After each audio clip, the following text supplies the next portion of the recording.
जय हिंद दोस्तों। आज हम पढ़ेंगे केंद्र राज्य के वित्तीय संबंधों में आगे की ओर। कल हमने क्या वित्तीय संबंधों का कुछ पार्ट पढ़ लिया था, लेकिन आज जो 80वां संशोधन और 101वां संशोधन के बाद कर राजस्व की क्या स्थिति रही है उसे समझेंगे हम लोग। ठीक है, केंद्र और राज्यों के बीच वर्तमान स्थिति क्या है। ठीक है, तो इसमें जो पहला ए नंबर की लाइन पढ़ो, इसमें लिखा है केंद्र द्वारा उद्गृहित एवं राज्यों द्वारा संगृहित एवं विनियोजित कर। यह अनुच्छेद 268 में आता है। कौन सा अनुच्छेद में? 268 में। मतलब क्या होता है, एक तो होती है लेवी। लेवी किसकी है? कलेक्ट कौन करेगा? और एक होता है ये डिस्ट्रीब्यूट कैसे होंगे, बंटवारा कैसे होगा। ये होता है कोई भी टैक्स, एक मतलब किसी भी टैक्स के बारे में आपने जानना तो पहले बताओ कि लेवी किसका है, कलेक्ट कौन करता है, बंटवारा कौन करेगा, ये बात आपको जानना है। ठीक है, अब जैसे केंद्र द्वारा उद्गृहित एवं राज्यों द्वारा संग्रहित एवं विनियोजित कर, इसका मतलब है अनुच्छेद 268 क्या कहता है कि संसद इन करों को अधिरोपित करती है। तो लेवी किसकी है? लेवी हो गई संसद की। ठीक है, लेवी हो गई संसद की। अब ठीक है, अब 268 का एक तो कह रहा है लेवी संसद इन करों को अधिरोपित करती है। ठीक है, 268 का एक कह रहा है, जबकि 268 का दो क्या कह रहा है? 268 का दो कह रहा है परंतु इनकी प्राप्ति संबंधित राज्य को दी जाती है, अर्थात कलेक्टेड एंड अप्रोप्रिएटेड कौन कर रहा है? स्टेट कर रहा है। ये जो है ये काम स्टेट कर रहा है, 268 का दो कह रहा है। ठीक है, 268 का दो कह रहा है कि केंद्र द्वारा उद्गृहित एवं राज्यों द्वारा संग्रहित एवं विनियोजित कर, अर्थात उद्गृहित तो 268 के एक के तहत हो रहा है, जबकि संग्रहित और विनियोजित कौन कर रहा है? राज्य, 268 के दो के तहत। ठीक है, अब ऐसे कौन से कर हैं जो इस प्रकार से होते हैं, जो अनुच्छेद 268 में आते हैं? तो ऐसे कर हैं, ऐसे कर को हम कहते हैं, जैसे मान लो स्टाम्प ड्यूटी है, तो स्टाम्प ड्यूटी जो है इसी प्रकार का कर है। उसके अलावा आपका जो बीमा है, जो बीमा पर शुल्क लगता है ना, बीमा पर, तो वो है। इसके अलावा केंद्र द्वारा लगाए जाते हैं, लेकिन राज्यों, इनमें क्या होता है, लगते तो केंद्र हैं लेकिन राजस्व राज्यों को मिलता है। ठीक है, अब देखते हैं अब क्या है इसकी परिभाषा। अब यहाँ हेडिंग जो डल गई, ये हेडिंग यहाँ पे पढ़ देंगे। इस श्रेणी में विनिमय पत्रों, चेकों, वादा नोटों, नीतियों, बीमा तथा शेयरों एवं अन्य के अंतरण पर लगाने वाला स्टाम्प शुल्क आता है। मतलब इसमें क्या होता है? स्टाम्प शुल्क आता है। स्टाम्प शुल्क किसमें लगता है? विनिमय पत्रों में। चेक, कोई चेक्स देता है उसमें लगने वाला, अर्थात कोई वादा नोट्स दे रहा है, या फिर कोई नीति, बीमा या शेयर जिनमें स्टाम्प शुल्क लगता है, वो इसी प्रकार के कर में आता है, जिनका क्या लेवी तो केंद्र का होता है परंतु कलेक्टिंग और डिस्ट्रीब्यूशन राज्यों में होता है। ठीक है, मतलब डिस्ट्रीब्यूशन क्या होता है, जैसे मान लीजिए डिस्ट्रीब्यूशन इस प्रकार से होता है, जैसे आपने बिहार में कोई बीमा पॉलिसी लिया है, तो वो बीमा पॉलिसी पे जो कार्य है वो दिल्ली की सरकार अर्थात मोदी सरकार का कार्य है, अर्थात संसद का कार्य है। अब वो कलेक्ट कौन करना? आप बिहार में ले रहे हैं तो कलेक्ट भी बिहार करेगा और यूज भी बिहार कर लेगा, तो उस बंटवारे को हम क्या बोलेंगे? उस बंटवारे को हम बोलते विनियोजित करना, अर्थात अप्रोप्रिएट करना। उसमें कोई यूपी को थोड़ी देगा।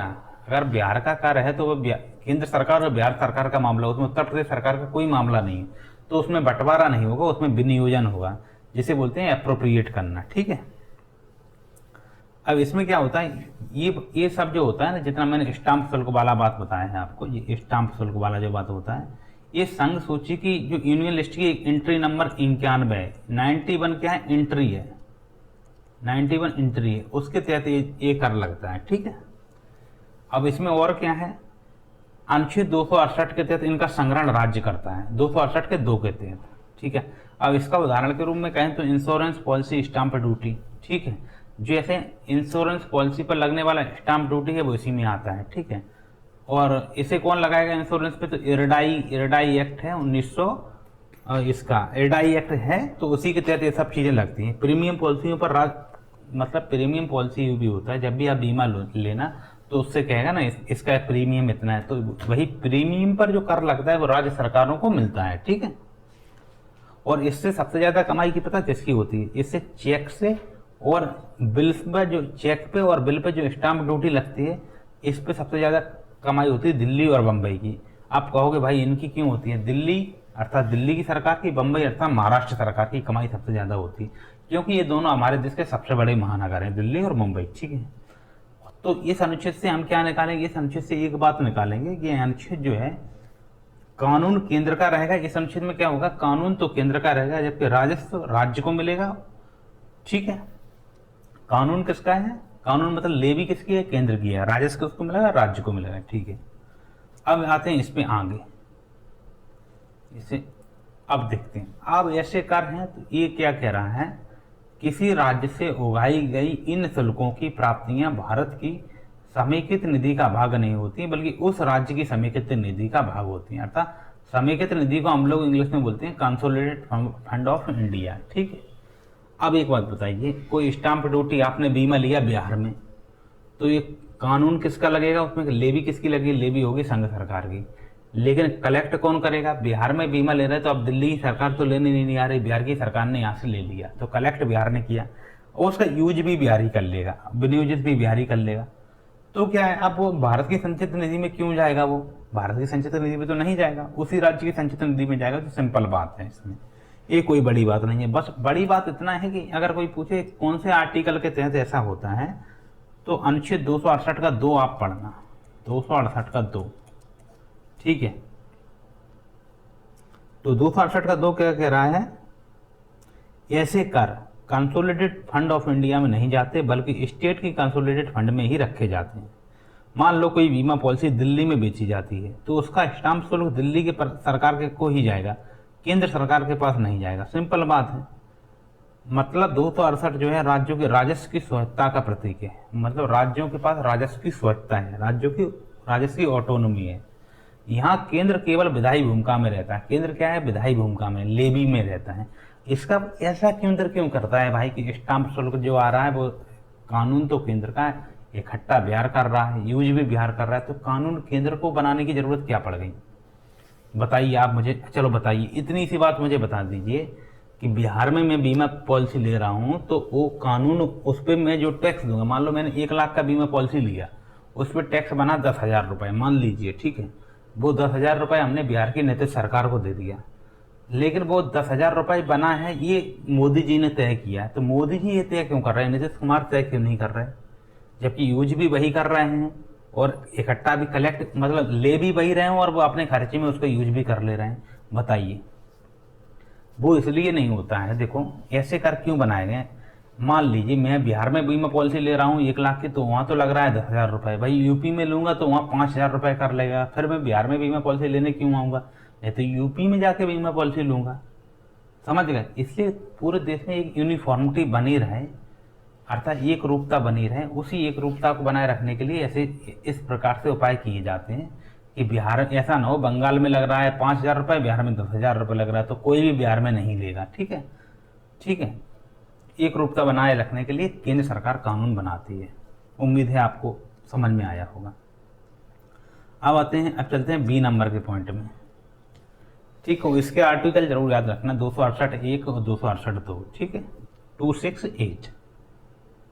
अब संघ द्वारा उद्धृत एवं संग्रहित किंतु राज्यों को सौंपे जाने वाले कर, इसका मतलब क्या होगा, ये संघ, इसकी लेवी भी संघ सरकार लगाएगी, लेवी अर्थात ये कानून भी संघ का होगा, कानून भी संघ का होगा और कलेक्ट भी संघ करेगी, इकट्ठा भी संघ करेगी, कलेक्ट भी संघ सरकार करेगी। ठीक है, संघ सरकार 2 काम करेगी, कानून भी संघ का होगा और कलेक्शन भी संघ का होगा। ठीक है, कलेक्शन भी संघ का होगा। ऐसा काहे कर रहा है संघ सरकार भाई, पहले क्या कर रहा था, पहले तो केवल कानून संघ का था, कलेक्टिंग संघ की नहीं थी, कलेक्ट तो नीतीश कुमार की सरकार खुद कर लेती थी। इसमें कुछ ऐसे कर होंगे वो आपको पता चल जाएगा, अभी देखो। इसमें कौन कर हैं, जो संघ द्वारा उद्घृत की जाते हैं और संग्रहित किए जाते हैं। पर फिर क्या होते हैं, संघ सरकार क्या करते थे, दिल्ली की मोदी सरकार कहेगी किसी चीज़ पर टैक्स लगा देगी और टैक्स का पैसा भी इकट्ठा कर लेगी, पैसा भी मुझसे ले लेगी और फिर उसको राज्यों को बांट देगी। ऐसा काहे कर रहा है मोदी जी, तो ऐसा इसलिए कर रहे हैं, एक है अनुच्छेद 269, 269 क्या कह रहा है, संसद अंतर्राज्यीय व्यापार या वाणिज्य पर कर अधिरोपित कर सकती है।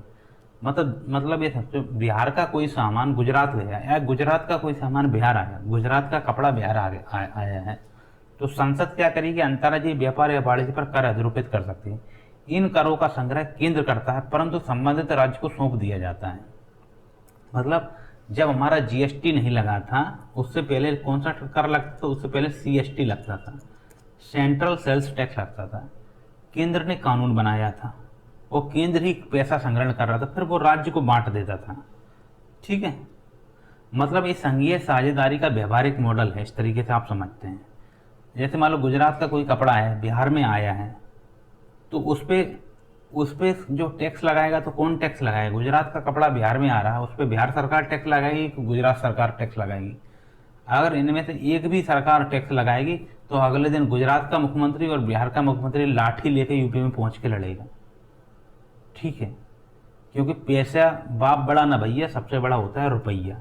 ये केंद्र सरकार बहुत अच्छे से जानती है, इसलिए 269 अनुच्छेद 269 के तहत हमारे संविधान निर्माताओं ने इस प्रकार व्यवस्था की कि अगर कोई सामान गुजरात से बिहार आ रहा है तो उस पर ना तो गुजरात सरकार टैक्स लगाएगी ना बिहार सरकार लगाएगी, उस पर केंद्र सरकार टैक्स लगाएगी। ठीक है, अच्छा अब इसमें क्या करते हैं, ये अनुच्छेद 269 के तहत आता है। इतना तो आपको पता चल गया। चलिए अब हम लोग आगे चलते हैं। तो आगे चलेंगे, आगे ये है, ये तो आप समझ गए हो, संघ द्वारा उद्गृत एवं संग्रहित किंतु राज्यों को सौंपे जाने वाले कर। मतलब संघ सरकार क्या करेगी, लेवी भी संघ सरकार लगाएगी। अगर संघ सरकार ही कानून की किताब में कानून बनाएगी और संघ सरकार ही आपसे टैक्स लेगी, और आपसे टैक्स भी संघ सरकार लेगी, कानून भी संघ ही बताएगी, लेकिन फिर टैक्स लेकर राज्य को दे देगी कर। ठीक है, अब आप सोच रहे हैं संघ सरकार इतना बेहुदा काम क्यों कर रहा है? उससे तो अच्छा 268 वाला कर बढ़िया था, जो स्टाम्प पे लगता था, ये वाला कर जो ऊपर में है, ये 205, ये ज़्यादा कर बढ़िया था। संघ सरकार तो सिर्फ कानून बनाती है, इकट्ठा भी राज्य करते थे, वो प्रयोग भी राज्य में ही ले लेते थे। अब ऐसे कर काहे बना रहा है, तो वो अभी मैंने आपको थोड़ा समझाया है, अब फिर से समझाते हैं। देखो इसमें पहले नंबर पे पॉइंट पे क्या लिखा, अंतर्राज्यीय व्यापार या वाणिज्य में वस्तुओं के क्रय विक्रय से संबंधित कर। मतलब एक राज्य से दूसरे राज्य में कोई चीज चाह रही, उससे क्रय विक्रय से संबंधित कर, लेकिन समाचार पत्रों को छोड़कर नहीं कि आपका द हिंदू तमिलनाडु में बन रहा है तो उस पर भी कर लगाओगे, तो उस पर समाचार पत्र इसमें नहीं आता है। आपके पेपर में सीधा क्वेश्चन आ जाएगा कि अंतर्राज्यीय व्यापार या वाणिज्य में वस्तुओं क्रय विक्रय पर 3 कर दे देगा, चौथा समाचार पत्र भी दे देगा, 3 सामान का नाम दे देगा, चौथा समाचार पत्र। तो समाचार पत्र अपवाद है, आपको पता होना चाहिए। ठीक है, एक तो ये हो गया। दूसरा, इसे कैसे समझेंगे? दूसरा समझने से पहले आपको दूसरा पॉइंट भी पढ़ लेना चाहिए। माल या सामान के अंतर्राज्यीय व्यापार या वाणिज्य के पारेषण से संबंधित कर। ठीक है, इन करों से प्राप्तियां भारत की समेकित निधि का भाग नहीं बनती, इन्हें संसद द्वारा निर्धारित नियमों के अनुसार संबंधित राज्य को सौंप दिया जाता है। ऊपर वाले में भी कह रहा है कि समेकित निधि का भाग नहीं है, और नीचे वाले में भी कह रहा है कि समेकित निधि का भाग नहीं है। तो ये सब हम लोगों को देखना पड़ेगा कि माजरा क्या है। तो इन दोनों में क्या अंतर है, पहले नंबर और दूसरे नंबर के में अंतर बताओ। देखो तो अंतर ये है, इस पे जो है क्रय विक्रय पे कर लगता है। ठीक है, इसको समझते हैं हम लोग। देखिए अब आप समझिए इस पे क्या है क्रय विक्रय। इसका ये जानिए, एक तो इसका अनुच्छेद जानिए, 269 का ए है इसका, तो जबकि इसका है ना, इसका 269 का बी है। तो आपको अंतर भी समझ में आ रहा होगा, लेकिन ये उदाहरण समझ में नहीं आ रहा। एक उदाहरण सुनोगे समझ जाओगे। देखो इसमें क्या है, अंतर्राज्यीय बिक्री पर कर है। मतलब अगर वस्तुओं, अखबार की बात नहीं कर रहा है, अगर वस्तुओं में अखबार को छोड़ दो, अगर वस्तुओं की बिक्री या खरीद एक राज्य से दूसरे राज्य के बीच होती है तो इस पर कर लगाने का अधिकार संसद को है, और इसे सेंट्रल सेल्स टैक्स बोलते हैं। ये कौन सा कर होता था, CST, सेंट्रल सेल्स टैक्स। ठीक है, अब सेंट्रल सेल्स टैक्स का जो एक्ट है 1956 में संसद ने यह कानून बनाया था ताकि एक राज्य से दूसरे राज्य में वस्तुओं की बिक्री पर कर लगाया जा सके। ठीक है, इसीलिए सेंट्रल सेल्स टैक्स 1956 में बना था। और अब ठीक है सर, अब केंद्र सरकार ने क्या किया, कर लगा दिया। मतलब ये समझो, महाराष्ट्र की कोई कंपनी दिल्ली में सामान बेच रही, तो उसने केंद्र सरकार ने उस पर कर लगा दिया। ठीक है, अब केंद्र सरकार कर लगा रही, तो केंद्र सरकार कर का वितरण कैसे करेगी? तो इसमें केंद्र सरकार जो कर का वितरण करती है 269 के ए में, ये वितरण होता है कि कर तो केंद्र वसूल लेगी, अर्थात टैक्स तो केंद्र ले लेगा, दिल्ली की मोदी सरकार लेगी, लेकिन जो पैसा टैक्स के रूप में लिया जा रहा है उसे किस राज्य को देंगे? दिल्ली को देंगे या बम्बई को देंगे, ये बताइए। तो उसे हम कैसे देंगे? जहाँ से बिक्री शुरू हुई है, मतलब ओरिजिन जहाँ से बिक्री हुई, ओरिजिन स्टेट को देंगे। मतलब उदाहरण से समझो, एक कंपनी महाराष्ट्र में है, कहाँ है? महाराष्ट्र के बम्बई में है, और उसने अपनी 100 टीवी दिल्ली की एक दुकान में बेची जाके। मतलब महाराष्ट्र की बम्बई की कंपनी है, उसकी 100 टीवी दिल्ली की एक दुकान में बिकी, ठीक है। तो यह बिक्री महाराष्ट्र से दिल्ली के बीच हुई है। कहाँ से कहाँ के बीच? महाराष्ट्र से लेकर दिल्ली के बीच। तो एक तो ये अंतर्राज्यीय व्यापार हो गया, एक तो ये क्लियर हो गया कि अंतर्राज्यीय व्यापार है, एक राज्य से दूसरे राज्य में हुआ है, ठीक है। अब इस पर कौन सा टैक्स लगेगा? इस पर लगेगा सेंट्रल सेल्स टैक्स लगेगा, ठीक है। सेंट्रल सेल्स टैक्स लगा, मान लो 1000 रुपये, 100 टीवी पे 1000 रुपये सेंट्रल सेल्स टैक्स लगा, ठीक है। अब यह मिलेगा किसको? महाराष्ट्र को मिलेगा कि दिल्ली को मिलेगा, बताइए। तो मतलब इसका पैसा कौन वसूलेगा? पैसा तो मोदी सरकार वसूलेगी, जो संघ सरकार है, केंद्र सरकार है, हमारी सेंट्रल गवर्नमेंट है, पैसा तो वो वसूल लेगी। लेकिन यह पैसा जो है महाराष्ट्र सरकार को मिलेगा, दिल्ली को नहीं मिलेगा, क्योंकि बिक्री की शुरुआत कहाँ से हुई? ओरिजिन स्टेट कौन है? ओरिजिन स्टेट कौन है? ओरिजिन स्टेट मुंबई है। अब इसमें क्या होता था? इसमें बहुत झगड़ा होता था कि इसका ओरिजिन स्टेट हम है, उसका ओरिजिन स्टेट हम है। मान लो टीवी बनी कहाँ में? मुंबई में, बिकी कहाँ? दिल्ली में, ठीक है।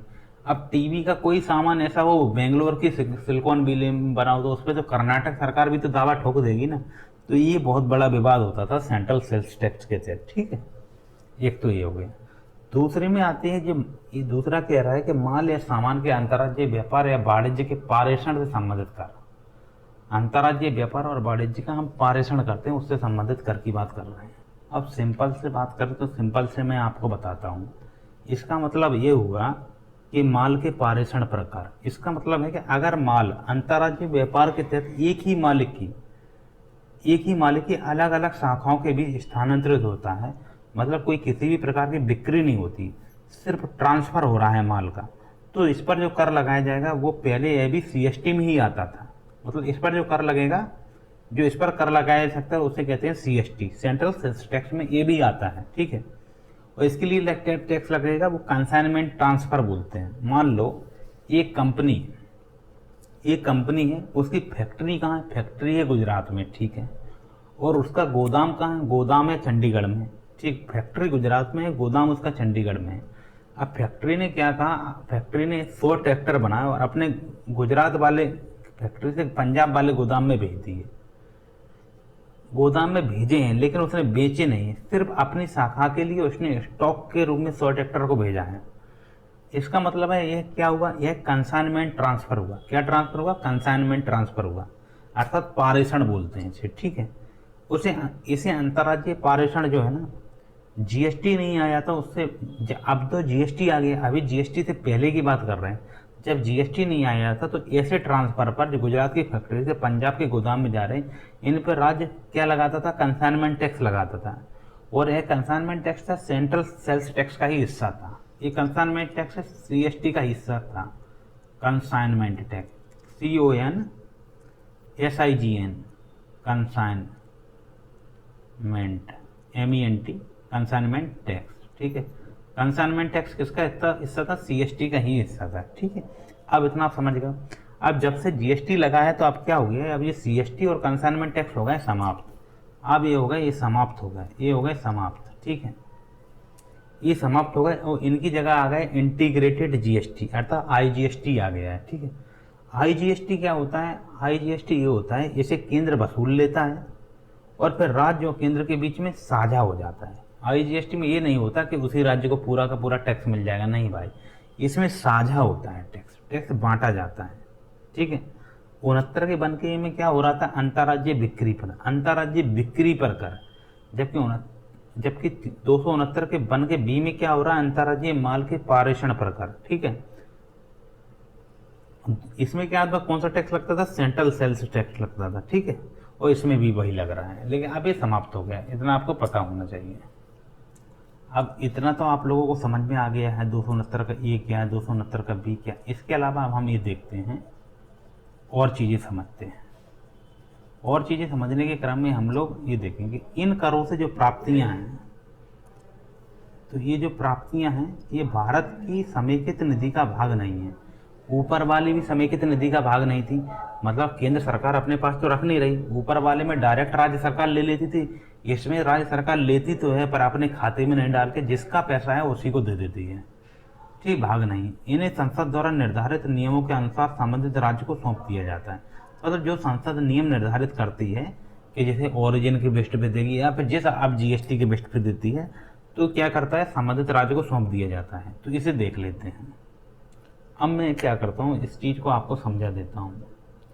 ये मतलब ये है, ये अनुच्छेद 269 की बात करता है, ये इसकी बात करेगा 269 की। 200 उधर ऊपर जो कर लग रहा था वो 268 में सेम बात यही कहेगी। देखो, समेकित निधि का भाग नहीं, ये ऊपर वाले उस राज्य को दी जाती है, ये 268 में है और ये जो है 269 में है। ठीक है, तो ये कैसे संभव हुआ? ये चमत्कार इसलिए हुआ है कि इसमें अलग अलग कर हैं। वो स्टाम्प ड्यूटी की बात करता है, स्टाम्प की बात करता है, और ये उन करों की बात करता है जो केंद्रीय बिक्री कर है अर्थात सेंट्रल सेल्स टैक्स है, जैसे केंद्रीय बिक्री कर बोलते हैं, या फिर अंतर्राज्यीय इंटर स्टेट जो कर होते हैं, इंटर स्टेट टैक्स जो होते हैं उनकी बात कर रहा है। ठीक है, मतलब अनुच्छेद 269 में स्पष्ट लिखा है कि भारतीय संविधान का एक ऐसा प्रावधान जो कुछ करों की वसूली और उनके वितरण से संबंधित है। ठीक है, अनुच्छेद 269 का सार की बात करें तो 269 बताता है कि कुछ करों को केंद्र सरकार वसूलेगी, मतलब कुछ कर में सेंट्रल सेल्स टैक्स और अंतर्राज्यीय व्यापार कर, और उनकी प्राप्तियां केंद्र सरकार के पास नहीं रहेगी, मतलब वसूलेगी तो केंद्र ही, पर उसका रेवेन्यू किसी दूसरे राज्य को दिया जाएगा। ठीक है, इस प्रकार कर वसूलने का अधिकार तो केंद्र के पास है, लेकिन लाभ केंद्र सरकार को नहीं मिलेगा, केंद्र सरकार को लाभ नहीं मिलेगा, लाभ मिलेगा राज्य सरकार को। ठीक है, अब इसमें कौन कौन से कर हैं? तो इसमें वे कर आते हैं जो भारत के दो से अधिक राज्यों के बीच वस्तुओं के व्यापार या वाणिज्य से संबंधित हैं, अर्थात इंटर स्टेट ट्रेड और कॉमर्स वाले कर, और उनसे प्राप्त कर अनुच्छेद 269 के अंतर्गत आते हैं। मतलब वे कर जो अनुच्छेद 269 के तहत लगते हैं, और 269 के तहत कौन से कर लगते हैं? सीएसटी अर्थात केंद्रीय बिक्री कर और इंटर स्टेट टैक्स। ठीक है, अब क्या है, इसमें जो है 269 का 2 है, वो क्या कहता है, कर की राशि की वितरण की बात करता है। मतलब 269 का 2 कह रहा है कि इन करों की वसूली भले ही केंद्र सरकार करेगा, परंतु यह राशि सीधे राज्यों की कंसोलिडेटेड फंड ऑफ इंडिया में जाएगी। अर्थात ये जो बात करेगा ये 269 का 2 करेगा, 269 का 2 करेगा। ठीक है, 269 का 2, 269 का 2 क्या है क्या भाई, 2 केंद्र सरकार वसूल लेगी, फिर केंद्र सरकार मोदी जी से कहेगा दो, किसको दो? जिस राज्य से सामान आया है उस राज्य को दो। ठीक है, इसलिए 269 का 2 है। परंतु ये क्या है, करों की वसूली तो कौन करे? करों की वसूली केंद्र सरकार कर रही है, परंतु यह राशि सीधे राज्यों को दी जाती है। ये राज्य की कंसोलिडेटेड फंड में जाएगा, भारत सरकार की कंसोलिडेटेड फंड में नहीं जाएगा, अर्थात ये केंद्रीय निधि का हिस्सा नहीं माना जाता है। अब ये बात अब ये किसे दिया जाएगा? मान लो महाराष्ट्र का कोई सामान गुजरात में जा रहा है तो किसको दिया जाएगा? महाराष्ट्र को देंगे, गुजरात को जाएगा? बताइए। तो यह संसद पर निर्भर करता है कि वो किसको देता है, किस राज्य को कितना हिस्सा मिलेगा, और वह वितरण का नियम कैसे बनाएगा। ठीक है, और ये जाता है पहले जब जीएसटी नहीं आ जाता तब सेंट्रल सेल्स टैक्स, मतलब केंद्रीय बिक्री कर अधिनियम 1956 था, उसके तहत ये बंटवारा होता था। मतलब जब एक राज्य से दूसरे राज्य में वस्तु बेची जाती है तो इस पर जो सीएसटी है यह कर केंद्र सरकार द्वारा लगाया जाता है। ठीक है, और किस अधिनियम से इसका वितरण होता है? सेंट्रल सेल्स टैक्स एक्ट 1956, ठीक, सीएसटी एक्ट 1956। अब अनुच्छेद 269 का प्रावधान है, कर तो केंद्र सरकार वसूलेगा, पर राजस्व जो है उस राज्य को जाएगा जहाँ से ओरिजिन हुआ है उस सामान का, जहाँ से वास्तव में बिक्री हुई है। मतलब अब आप कैसे समझोगे ओरिजिन कैसे हुआ? मान लो महाराष्ट्र का कोई सामान हम कर्नाटक भेजे, मुंबई से कोई सामान बेंगलोर गया, तो सीएसटी महाराष्ट्र सरकार को मिलेगी, कर्नाटक सरकार को नहीं मिलेगी, क्योंकि बिक्री कहाँ से? बिक्री हुई मुंबई से बिक्री हुई है। अब बिक्री किसकी हुई? मुंबई के दुकानदार की बिक्री हुई, और भले ही खरीदा किसने? बेंगलोर के आदमी ने खरीदा, तो फिर ये टैक्स कैसे मिलेगा? और आजकल जो अमेजोन वगैरह में ये सब चीज़ें चलती हैं, उनका भंडारण कहीं है, तो ऐसे सब चीज़ें आप देखना। तो ठीक है, और केंद्र यह राजस्व महाराष्ट्र की सरकार को ही देगा। मतलब इस पे टैक्स कौन वसूले? टैक्स तो वसूल है केंद्र सरकार, और केंद्र सरकार कर्नाटक को नहीं देगा, ये महाराष्ट्र सरकार को देगा। ठीक है। अनुच्छेद 269 ऐसा क्यों कर रहा है? पगला गए हैं भाई ऐसा करने के लिए? पगला नहीं गए हैं। राज्यों को उनके क्षेत्रीय उत्पादन या व्यापार से होने वाले करों का यथाउचित लाभ देता है कि आप अपने क्षेत्र में, आप अपने मतलब महाराष्ट्र में आप क्या कर रहे हो? कपास उगा रहे हो, वहाँ से कपड़ा बना रहे हो, उस कपड़े में आपका क्षेत्रीय उत्पादन है ना, आपके महाराष्ट्र के खेत में हुआ, तो लाभ भी तो महाराष्ट्र की सरकार को मिलना चाहिए कि नहीं मिलना चाहिए? इसलिए ये क्षेत्रीय उत्पादन और व्यापार से होने वाले करों का यथाउचित लाभ देता है। ठीक है। दो राज्यों के बीच व्यापार पर दोहरे, और इससे पता क्या होता है, दो राज्यों के बीच ऐसा नहीं होगा कि कर्नाटक सरकार भी उस पर टैक्स लगा दे, महाराष्ट्र सरकार भी टैक्स लगा दे, तो फिर कहानी ही खत्म हो जाएगी, व्यापारी मर जाएगा अपने तो। ठीक है। केंद्र और राज्य करो, मतलब ये है दो राज्यों के बीच व्यापार पर दोहरे कराधान से बचना है। ठीक। मतलब अनुच्छेद 269 है, कर वसूलने का अधिकार केंद्र सरकार को है, लाभार्थी होती है राज्य सरकार, और उस राज्य की कंसोलिडेटेड फंड में होता है जिस राज्य के खेत से सामान बना है, जिस राज्य के आदमी ने सामान बनाया वहाँ उसे मिलेगा लाभ। ठीक है। और नियंत्रण के नियम कौन बनाता है? सेंट्रल सेल्स टैक्स जो है 1956 के माध्यम से ये सब बनता है। लेकिन अब फिलहाल जीएसटी आ गई, तब से चीज़ें बदली हैं। ठीक है। तो अब 3 नंबर पे चलते हैं हम लोग। ठीक है। 3 नंबर में चलेंगे। ये जो है जैसे ये सी है, ये जो सी है इसमें चलते हैं। तो वस्तु एवं सेवा कर, वस्तु एवं सेवा कर की उगाही अर्थात लेवी, संग्रहण अर्थात कलेक्टिंग, अंतर्राज्य व्यापार एवं वाणिज्य जो अनुच्छेद 269 का के दौरान, इसकी वो बात कर रहा है। मतलब ऐसे ऐसे करों की बात कर रहा है जो वस्तु एवं सेवा कर की उगाही करते हो और संग्रहण भी करते हैं अंतर्राज्यीय व्यापार एवं वाणिज्य के दौरान। तो 269 के ए में आता है। ठीक है। 269 का ये है ना, वो 101वां संविधान संशोधन से आया है जो 2016 में जीएसटी को लाया है। तो इसका जीएसटी कौन सा था? अंतर्राज्यीय व्यापार और वाणिज्य वाला जीएसटी कौन सा है? Integrated GST. यह केंद्र द्वारा उगाया जाता है, फिर राज्यों के साथ साझा किया जाता है। मतलब इसमें स्पष्ट लिखा है केंद्र वस्तु एवं सेवा कर की उगाही और संग्रहण कौन करेगा? इसका उगाही और संग्रहण का काम कौन करता है? केंद्र करता है। और फिर साझा कैसे होता है? साझा होता है राज्य और केंद्र के साथ साझा होता है, राज्य और केंद्र के साथ साझा किया जाता है। ठीक है। उन करों की बात करना है। तो इसमें लिखा है वस्तु एवं सेवा कर की उगाही और संग्रहण अंतर्राज्य व्यापार एवं वाणिज्य के दौरान अनुच्छेद 269 के काके तहत। ठीक है। आर्टिकल कौन सा? आर्टिकल 269 का ए, 269 का ए जो है इसके तहत होता है। ठीक है। एक बात। आप चलते हैं आगे।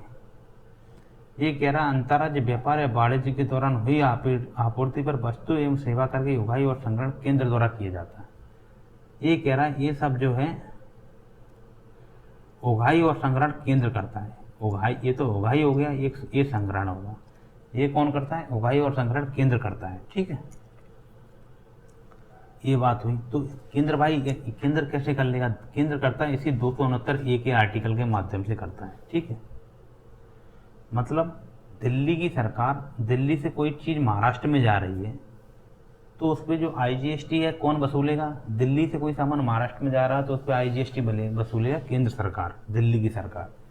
अब आपका नहीं, दिल्ली का उदाहरण नहीं देंगे हम, इसमें देंगे कोई सामान यूपी से महाराष्ट्र में जा रहा है, यूपी से महाराष्ट्र में जा रहा है तो इस पर कौन वसूलेगा कर?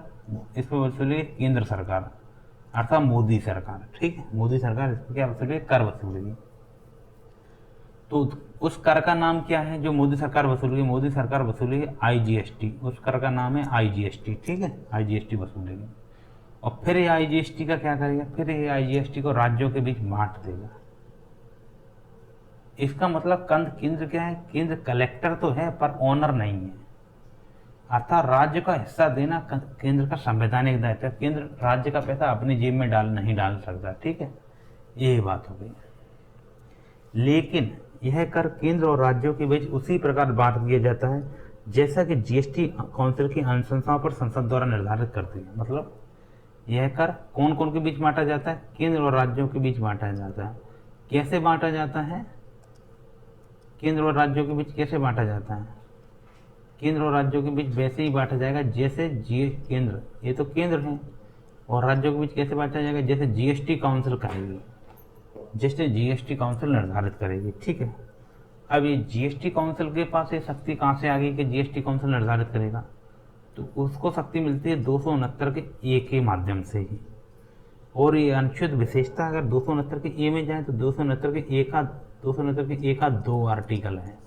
इसके माध्यम से जीएसटी काउंसिल को ऐसी शक्ति मिल जाती है कि वह केंद्र और राज्यों के बीच जो कर है उसके ऊपर अनुशंसा देती है।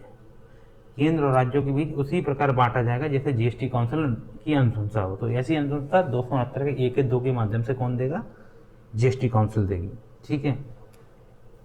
अब ये आईजीएसटी जो है ना, वो सेंट्रल सेल्स टैक्स 1956 था, वो केंद्रीय बिक्री का। आईजीएसटी जो है ये सेटलमेंट रूल्स 2017 के माध्यम से चलता है। और यह तय क्या करता है, सेटलमेंट रूल्स में क्या बात कही कि सेटलमेंट रूल्स है, उसमें कहा गया केंद्र और राज्यों के बीच जो कर है उसके हिस्से का वितरण तय किया गया, कैसे हम बांटेंगे, ठीक है। अमूमन ये क्या है, 50-50 के रेशियो में बढ़ता है, 50-50 के रेशियो में बढ़ता है, ठीक है। मतलब यह अनुच्छेद जो है जीएसटी काउंसिल और पार्लियामेंट कोऑर्डिनेशन मॉडल का प्रतीक है, अर्थात सहयोगात्मक संघवाद का संस्थानीकरण है ये।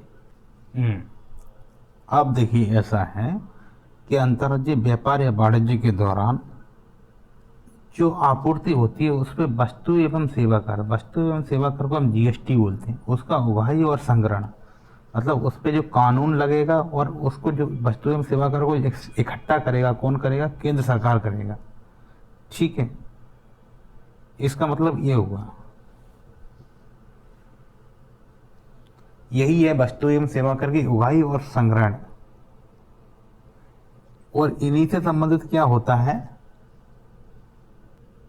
अब इसमें क्या होता है, जीएसटी काउंसिल का बहुत पावर होता है। तो जीएसटी काउंसिल 269 ए के 2 के तहत बनी है, ठीक है।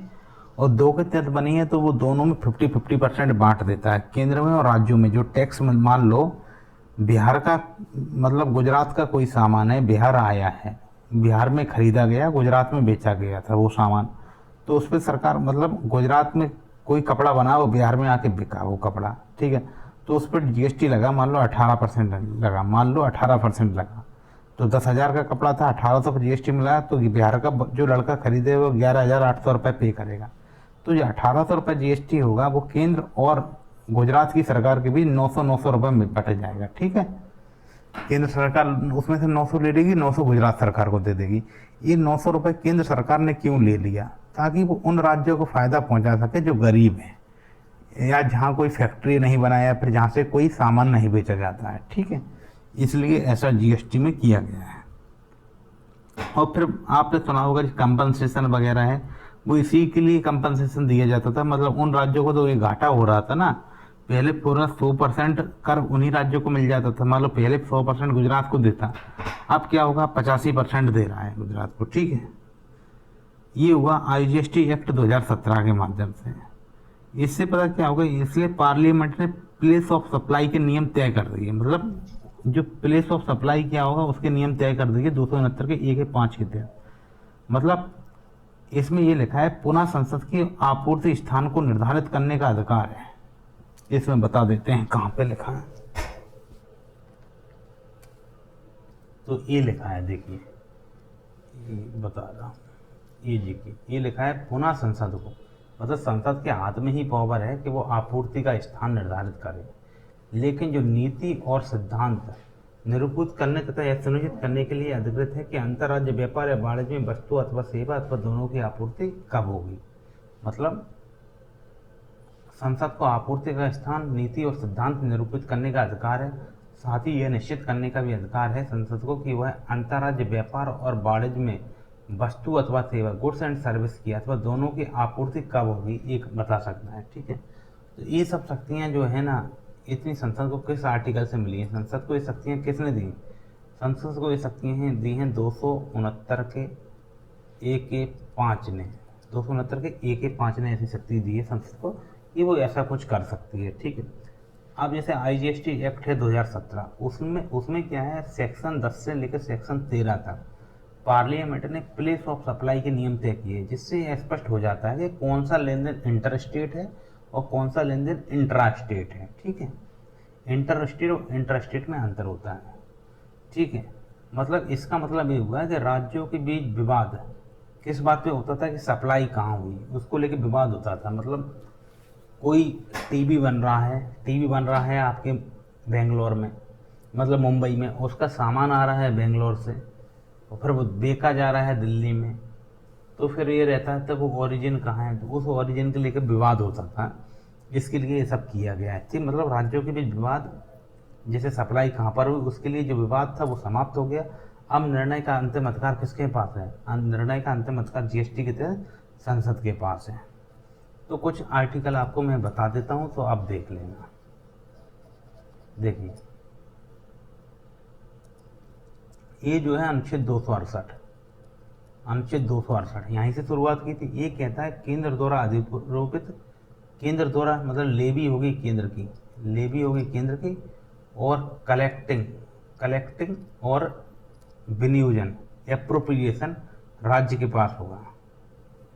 अर्थात इनका मतलब केंद्र द्वारा अधिरोपित होंगे, राज्य द्वारा संग्रहित होंगे, और संग्रहण एवं वितरण की जिम्मेदारी होती है राज्य को।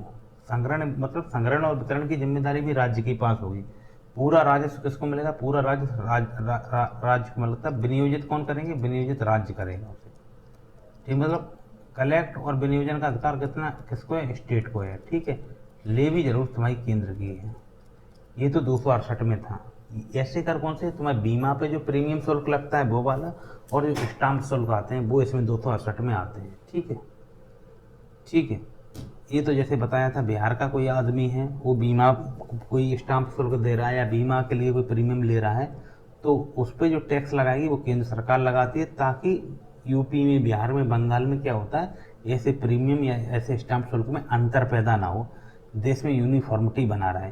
हालांकि वो सबको सब कुछ सारा टैक्स राज्य को ही दिया जाता है, लेकिन यूनिफॉर्मिटी बनी रहे इसलिए उस पर जो कानून होता है, अर्थात लेवी जो होती है, लेवी अर्थात कानून जो होता है वो केंद्र का होता है। ठीक है, ये 268 में हो गया।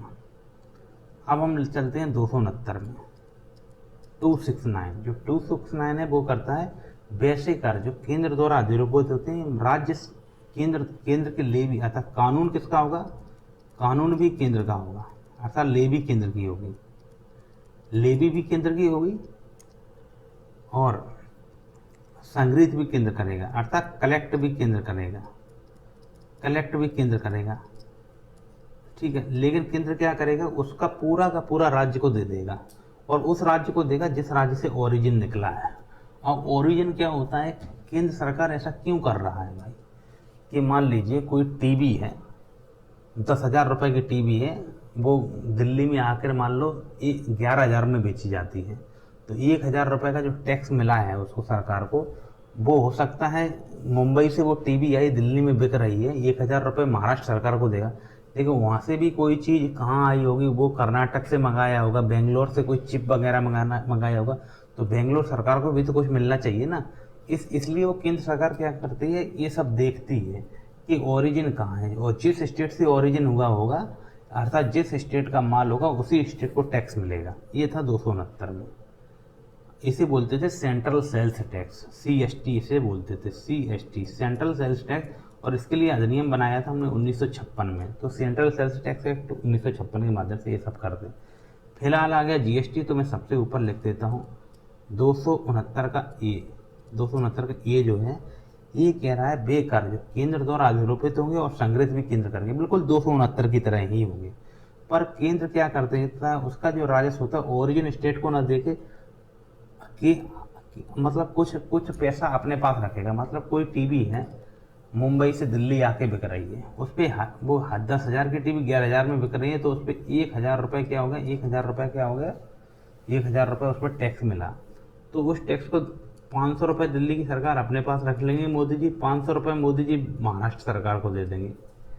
ठीक है, तो इसमें ये GST में ये अंतर हो गया। पहले क्या होता था, पूरा का पूरा 1,000 रुपये महाराष्ट्र सरकार को देंगे, या फिर उस स्टेट को देंगे जो ओरिजिन स्टेट है। ठीक है,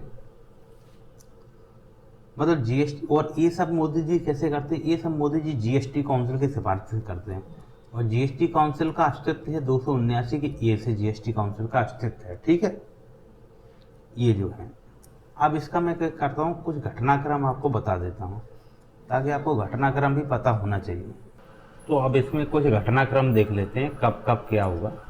तो मान लो 1956 में तो हम लोगों को जाना ही पड़ेगा।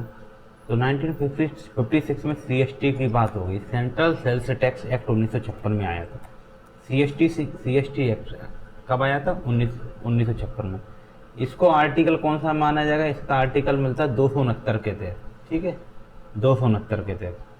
और 269 में कौन से कर आते हैं? अर्थात वे कर जो आते हैं जिनका उगाही और संग्रहण कौन करता है? केंद्र सरकार पर, वो राज्यों में बांटे जाते हैं, ठीक।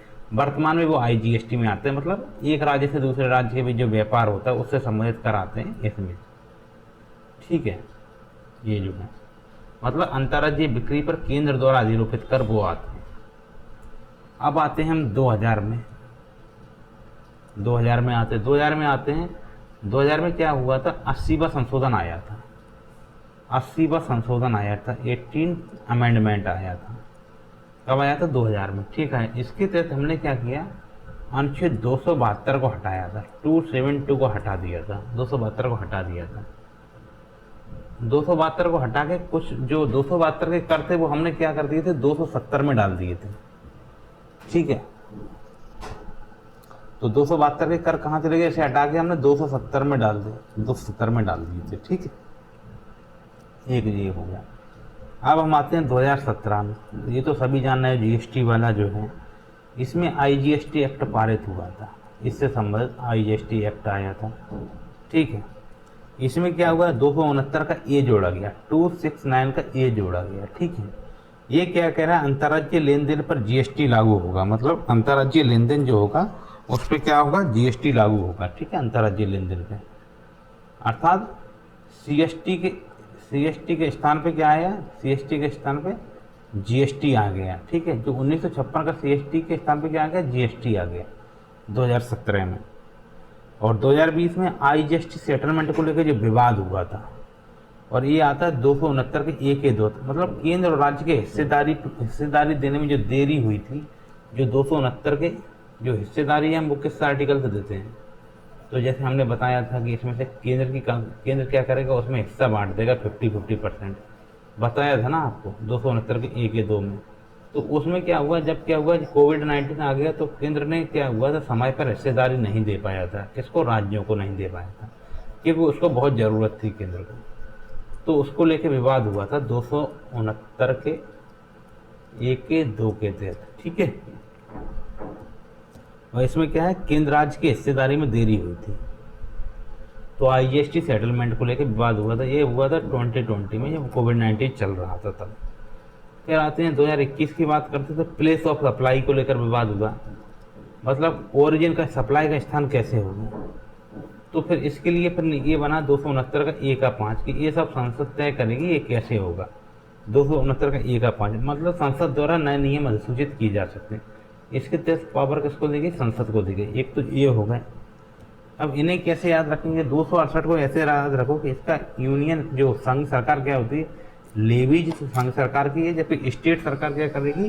पूरी तरह से उनका उपयोग स्टेट सरकार करेगी, मतलब कानून होगा केंद्र का, राजस्व मिलेगा राज्य को, ठीक है। ये तो हो गया 268। 269 होता है यूनियन संघ सरकार की लेवीज होगी, और कलेक्टिंग भी संघ सरकार करेगी, लेकिन क्या कर देगी? उसको ट्रांसफर कर देगी स्टेट को, अपने कंसोलिडेटेड फंड में वो नहीं रखती है। कौन? केंद्र सरकार। ऐसा ही अंतर्राज्यीय कर होते हैं। कैसे कर? अंतर्राज्यीय कर। और उसके अलावा 269 का ये है तो वो ऑल इंडिया जीएसटी की बात करता है, ठीक है, मतलब अंतर्राज्यीय जीएसटी जिसे बोलते हैं आईजीएसटी की बात करता है 269 ये। तो ये से रखना ऑल इंडिया जीएसटी को आप याद, ठीक है, अर्थात आईजीएसटी। 270 जो है टैक्स डिवीजन का फॉर्मूला देता था। टैक्स डिवीजन का फॉर्मूला क्या 270 में था, मतलब केंद्र और राज्य के बंटवारे का क्या फॉर्मूला रहेगा वो 270 में था। और इसी फॉर्मूले में हमने 80वें संशोधन 2000 के माध्यम से 272 को समाप्त कर दिया, और 270 का फॉर्मूला ही हम लोग मान रहे हैं, ठीक है। और 280 में क्या होता है? ये तो वित्त आयोग की बात करेगा 280 में, ठीक है। मतलब 268 में केंद्र की भूमिका क्या रहेगी? 268 में केंद्र की भूमिका है कानून बनाना। वहीं 269 में केंद्र की भूमिका रहेगी संग्रहण एवं नियम निर्धारण। नियम भी निर्धारण करेगा, वो संग्रहण भी करेगा। 269 ए में केंद्र की भूमिका रहेगी, वो कर को अधिरोपित करेगी और वितरण करेगी, कुछ कर अपने पास भी रखेगी 50%। अब 268 में राज्य की भूमिका की बात करो तो 268 की राज्य की भूमिका होती है राजस्व संग्रह। उन्हें राजस्व मिलता है पूरा का पूरा 100% राजस्व 268 में। इससे क्या होता है, स्थानीय राजस्व को स्वायत्तता मिलती है, ठीक है, अर्थात स्टेट को ऑटोनॉमी मिलती है 268 के तहत। मिलती किस पे, स्टाम्प पे मिलती है, और तुम्हारी जो बीमा प्रीमियम है उन पे मिलेगी। 269 में क्या है, 269 में अंतर्राज्यीय व्यापार की बात करेंगे। तो एक राज्य दूसरे राज्य से नहीं झगड़ेगा, मतलब अंतर्राज्यीय व्यापार में संतुलन बना रहे, उसके लिए ये होता है। लेकिन इसका संग्रहण और नियम निर्धारण, संग्रहण कर और इसका नियम निर्धारण कौन करता है, केंद्र सरकार करती है। कैसे करती है, ओरिजिन बेस्ड पे करती है। 269 के तहत ओरिजिन बेस्ड पे करती है। 269 एक के सह भागीदारी की बात करती है, मतलब केंद्र सरकार क्या कहती है कि राष्ट्रीय बाजार में एकीकरण बना रहा है, इसलिए बोलते हैं IGST हम लगाएंगे, उस पर सह भागीदारी करेंगे। इसमें कर आरोपण का और वितरण का अधिकार केंद्र सरकार के पास होती है, जबकि 269 में संग्रहण का और नियम निर्धारण का अधिकार होता है। मतलब 269 में GST काउंसिल के माध्यम से कुछ कर केंद्र सरकार अपने पास भी रख लेती है, और 269 के माध्यम से अपने पास नहीं रखती थी, ठीक है। मतलब 268 में केंद्र कर लगाता है, राज्य संग्रह करता है, और राजस्व सीधे राज्य को ही मिलता है, ठीक है। 269 में केंद्र कर तो लगाता है और संग्रह भी कर लेता है, पर वो पूरा राजस्व राज्य को दे देता है। ये था CST मॉडल 1956 में। इस CST मॉडल को हम GST मॉडल में जब बदले, CST को GST में बदले, तो केंद्र कर तो लगा रहा था, संग्रह कर रहा था, वो तो पहले भी कर रहा था, पर अब क्या है, पूरा राजस्व राज्य को न देके उसका वितरण कर रहा है केंद्र और राज्यों में 50-50%, ठीक है। ये अंतर है GST और CST मॉडल में, ठीक है। 270 में क्या है, साझा कर की बात होगी, इनकम टैक्स की बात होती थी। देखो 270 और 272 में क्या था, 270 में था इनकम टैक्स, मतलब आय कर, और 272 में थे अन्य कर, ठीक है। तो फिर 80वें संशोधन से कहा भाई इतना दिमाग काहे लगा रहा है वो, मान लो आयकर और अन्य कर को एक साथ मिला लो, और फिर जो भी कर आता है उसका 29% राज्यों को दे दो। ये बात थी 80वें संशोधन 2000 के माध्यम से, ठीक है। मतलब इसका सार यही निकलेगा टोटल कि इन अनुच्छेदों ने मिलकर भारत में सहयोगात्मक वित्तीय संघवाद अर्थात कोऑपरेटिव फिस्कल फेडरलिज्म को नींव डाली है, ठीक है। अब हम लोग चलेंगे ये D नंबर पे। D नंबर में मतलब इस पे संघ द्वारा उद्गृहित अर्थात लेवी संघ की होगी, कलेक्टिंग भी संघ करेंगे, संग्रहित भी करेंगे संघ, और तथा केंद्र एवं राज्यों के बीच बांटने वाले कर। और इसमें पहली बार स्पष्ट रूप से आया कि केंद्र को भी कुछ मिलेगा। अभी तक आप जितने भी कर पढ़े हैं उसमें GST के अलावा कहीं भी ये उल्लेख नहीं था कि केंद्र को कुछ मिलेगा। 268 कह रहा था केंद्र केवल कर लगाएगा, 269 कह रहा था केंद्र लगाएगा, इकट्ठा करेगा, पर उस राज्य को देगा जहाँ से ओरिजिन हुआ, ये 269 कह रहा। हालांकि 269 का ये जो GST है वो वाला वो कहता था, ठीक है, लेकिन 270 एक ऐसा कर है, ये कह रहा है कि संघ द्वारा उद्गृहित एवं संग्रहित किए जाने वाले तथा केंद्र और राज्यों के बीच बांटे जाने वाले करों की व्यवस्था अनुच्छेद 270 में है। कहाँ है वो व्यवस्था, 270 में, ठीक है। और आपने सुना होगा 80वें संशोधन के माध्यम से हमने 272 को खत्म कर दिया था, और उसमें जो शक्ति थी वो 270 को ही दे दी थी, ठीक है। तो इस श्रेणी में संघ सूची में उल्लेखित सभी कर और शुल्क आते हैं। मतलब संघ सूची के जो कर हैं वो कहाँ आते हैं, संघ सूची के कर इसी अनुच्छेद 270 के तहत आते हैं, ठीक है। एक समझ में आ गया एक बात आपको। अब इसमें आता है, इसमें लिखा है नंबर 1 में आप पढ़िए कि संविधान के अनुच्छेद 268 लिखा है, संविधान के अनुच्छेद 268, 269 एवं 269 के काम में 269 के काम में उल्लिखित कर जो ऊपर उल्लिखित हैं इनके बारे में लिखा है, ठीक है। मतलब संविधान के अनुच्छेद 268, 269 एवं 269 काम में उल्लिखित कर जो ऊपर उल्लिखित है, अभी हम लोगों ने उनकी चर्चा कर ली है, ठीक है, ठीक है। तो 270 का वन का ये है स्पष्ट कर रहा है कि इन अनुच्छेदों के अधीन आने वाले कर साझा पूल का हिस्सा नहीं बनते, अर्थात स्टेट लेविड और असाइंड का हिस्सा नहीं बनते, ठीक है। ये बात हो गया। दूसरी बात क्या कह रहा है, दूसरी बात कह रहा है संविधान के अनुच्छेद 271 में उल्लिखित कर जो नीचे उल्लिखित हैं इन पर अधिभार की बात कर रहा है। मतलब इसमें तो लिख रहा था कि ऊपर उल्लिखित हैं, इसमें लिख रहा था ऊपर उल्लिखित हैं, इसमें लिख रहा है कि नीचे उल्लिखित हैं। देखो मैं बताता हूँ आपको, ये लिखा है ऊपर उल्लिखित है, ऊपर उल्लिखित है, और ये लिखा है नीचे उल्लिखित है। ठीक है, ये बात आ गई।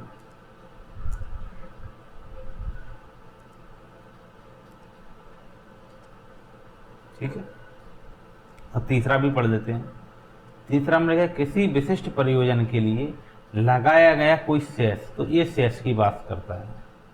इन करों और शुल्कों की कुल प्राप्तियों के वितरण की प्रक्रिया राष्ट्रपति द्वारा वित्त आयोग की सिफारिश पर अनुशंसित की जाती है। मतलब इन करों, मतलब किसी विशिष्ट प्रयोजन के कोई हम सेस लगाते हैं, और ये जो कर और शुल्कों की हम लोग बात कर रहे हैं, इनकी जो कुल प्राप्तियां होती हैं, इनके वितरण की जो प्रक्रिया है राष्ट्रपति द्वारा वित्त आयोग की सिफारिश पर अनुशंसित की जाती है।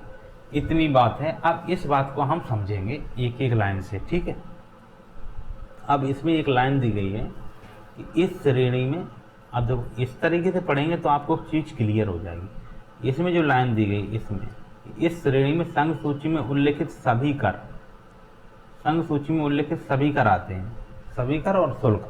तो कहाँ उल्लेखित है? संघ सूची में उल्लेखित है। संघ सूची में उल्लेखित सभी कर और शुल्क आते हैं। ठीक है, तो संघ सूची कहाँ? संघ सूची का उल्लेख है तुम्हारे कितने विषय हैं संघ सूची में? 13 विषय हैं। तो 82 से 92 बी तक के जो विषय हैं वो इनमें इसकी बात कर रहे हैं। ठीक है, इसकी बात की है। तो संघ सूची में उल्लेखित सभी कर इसमें आते हैं। जो यूनियन लिस्ट की एंट्री 82 से 92 के बी में है, जो एंट्री की बात कर रहे हैं, यूनियन लिस्ट की एंट्री की बात कर रहा है, एंट्री की। ठीक है, अब आते हैं सभी केंद्राधीन कर जब तक विशेष रूप से, इसमें सभी केंद्र के अधीन कर जब तक कि विशेष रूप से अनुच्छेद 268, अनुच्छेद 269 और अनुच्छेद 269 के एक ही बात नहीं हो, तब तक इस श्रेणी में सभी कर आएंगे। और मुख्य रूप से कौन कौन से कर आते हैं इसमें? इसमें इनकम टैक्स आता है अर्थात आयकर, कॉरपोरेट टैक्स अर्थात निगम कर, कस्टम टैक्स, एक्साइज टैक्स। लेकिन एक्साइज टैक्स में कौन से आएंगे? नॉन पेट्रोलियम गुड्स आएंगे। पेट्रोलियम नहीं आता है क्योंकि वो अलग से डिक्लेयर्ड गुड्स में घोषित किया गया है। और सीजीएसटी के तहत जो शेयर मिलता है वो इसमें आता है, तो इसमें सीजीएसटी भी आता है। 269 में आईजीएसटी की बात होती है, आईजीएसटी, पर इसमें क्या है? सीजीएसटी आता है, सीजीएसटी आता है। और जो संभवतः 97 के उसमें है। ठीक है, सीजीएसटी आता है इसमें। तो इनकम टैक्स आ रहा है, कॉर्पोरेट टैक्स आ रहा है, आपका कस्टम और टैक्स आ रहा है, एक्साइज टैक्स आ रहा है विदाउट नॉन पेट्रोलियम गुड्स का, और सीजीएसटी शेयर आ रहा है। मतलब जीएसटी कंपेंसेशन शेयर, जीएसटी का जो कंपनसेशन सेस है वो इसमें शामिल नहीं होगा, क्योंकि वह एक स्पेसिफिक पर्पज के लिए था। कंपनसेशन सेस था, ये कब लगाया गया था? कोविड के समय लगाया था। कोविड के समय जो केंद्र सरकार को जो घाटा पड़ाया था उसको पूर्ति के लिए कंपनसेशन सेस लगाया था। ठीक है, और यह जो है ना, यह कॉम्प्रेसिव शेयरिंग पूल है ना, 80वें संशोधन 2000 से पहले, इसमें क्या होता था? जो 270 आर्टिकल की बात करें, 270, तो 80वें संशोधन 2000 से पहले इसके तहत केवल इनकम टैक्स आता था। अब केंद्र सरकार के सभी कर इस टैक्स के अंतर्गत आ रहे हैं। मतलब अब जो कह रहे हैं ना, इसमें लिखा है इस श्रेणी में सभी कर आ रहे हैं, सभी कर आ रहे हैं। तो पहले इसमें केवल इनकम वाला टैक्स आता था, इनकम टैक्स आता था। लेकिन 80वां संशोधन 2000 हुआ, 80वां संशोधन हुआ, तब से इस बाकी के टैक्स भी इसमें आने लगे। ये हो गई इसकी बात। अब चलते हैं हम 1 नंबर पे, इसकी बात करेंगे इधर में। ठीक है, 1 नंबर की बात करेंगे। तो 1 नंबर में क्या लिखा है? संविधान के अनुच्छेद 268, 269 एवं 269 के काम में उल्लिखित कर इसमें आते हैं।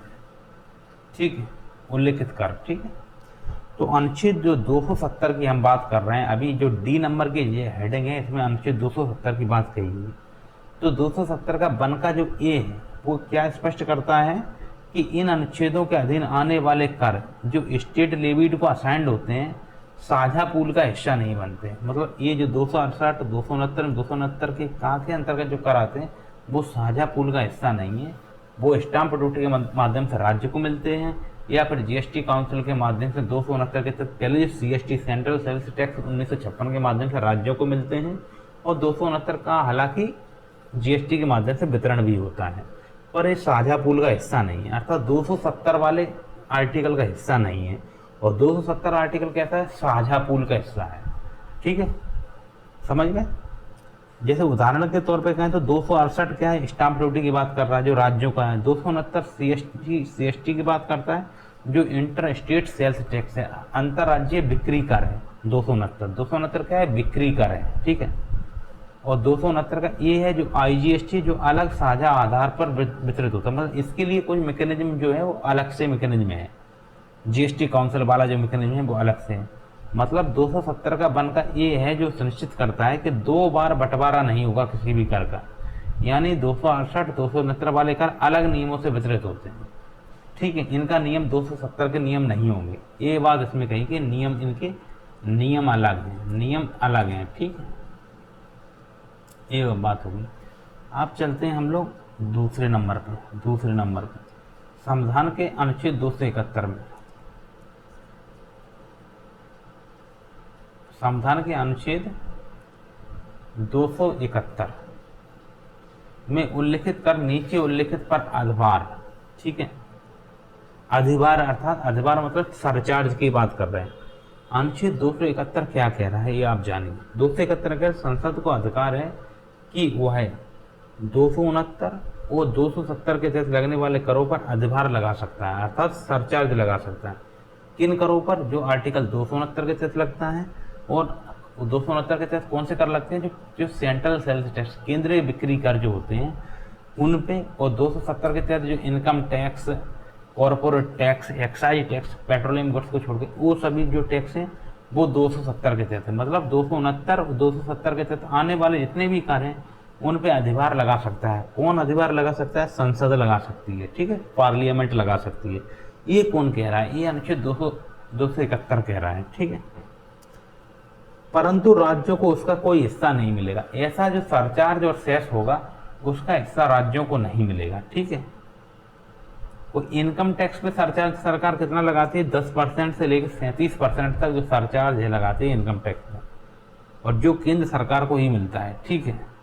राज्यों को इसमें कोई हिस्सा नहीं मिलता। कॉर्पोरेट टैक्स वगैरह में जो सरचार्ज होते हैं उस पर राज्यों को हिस्सा नहीं मिलता।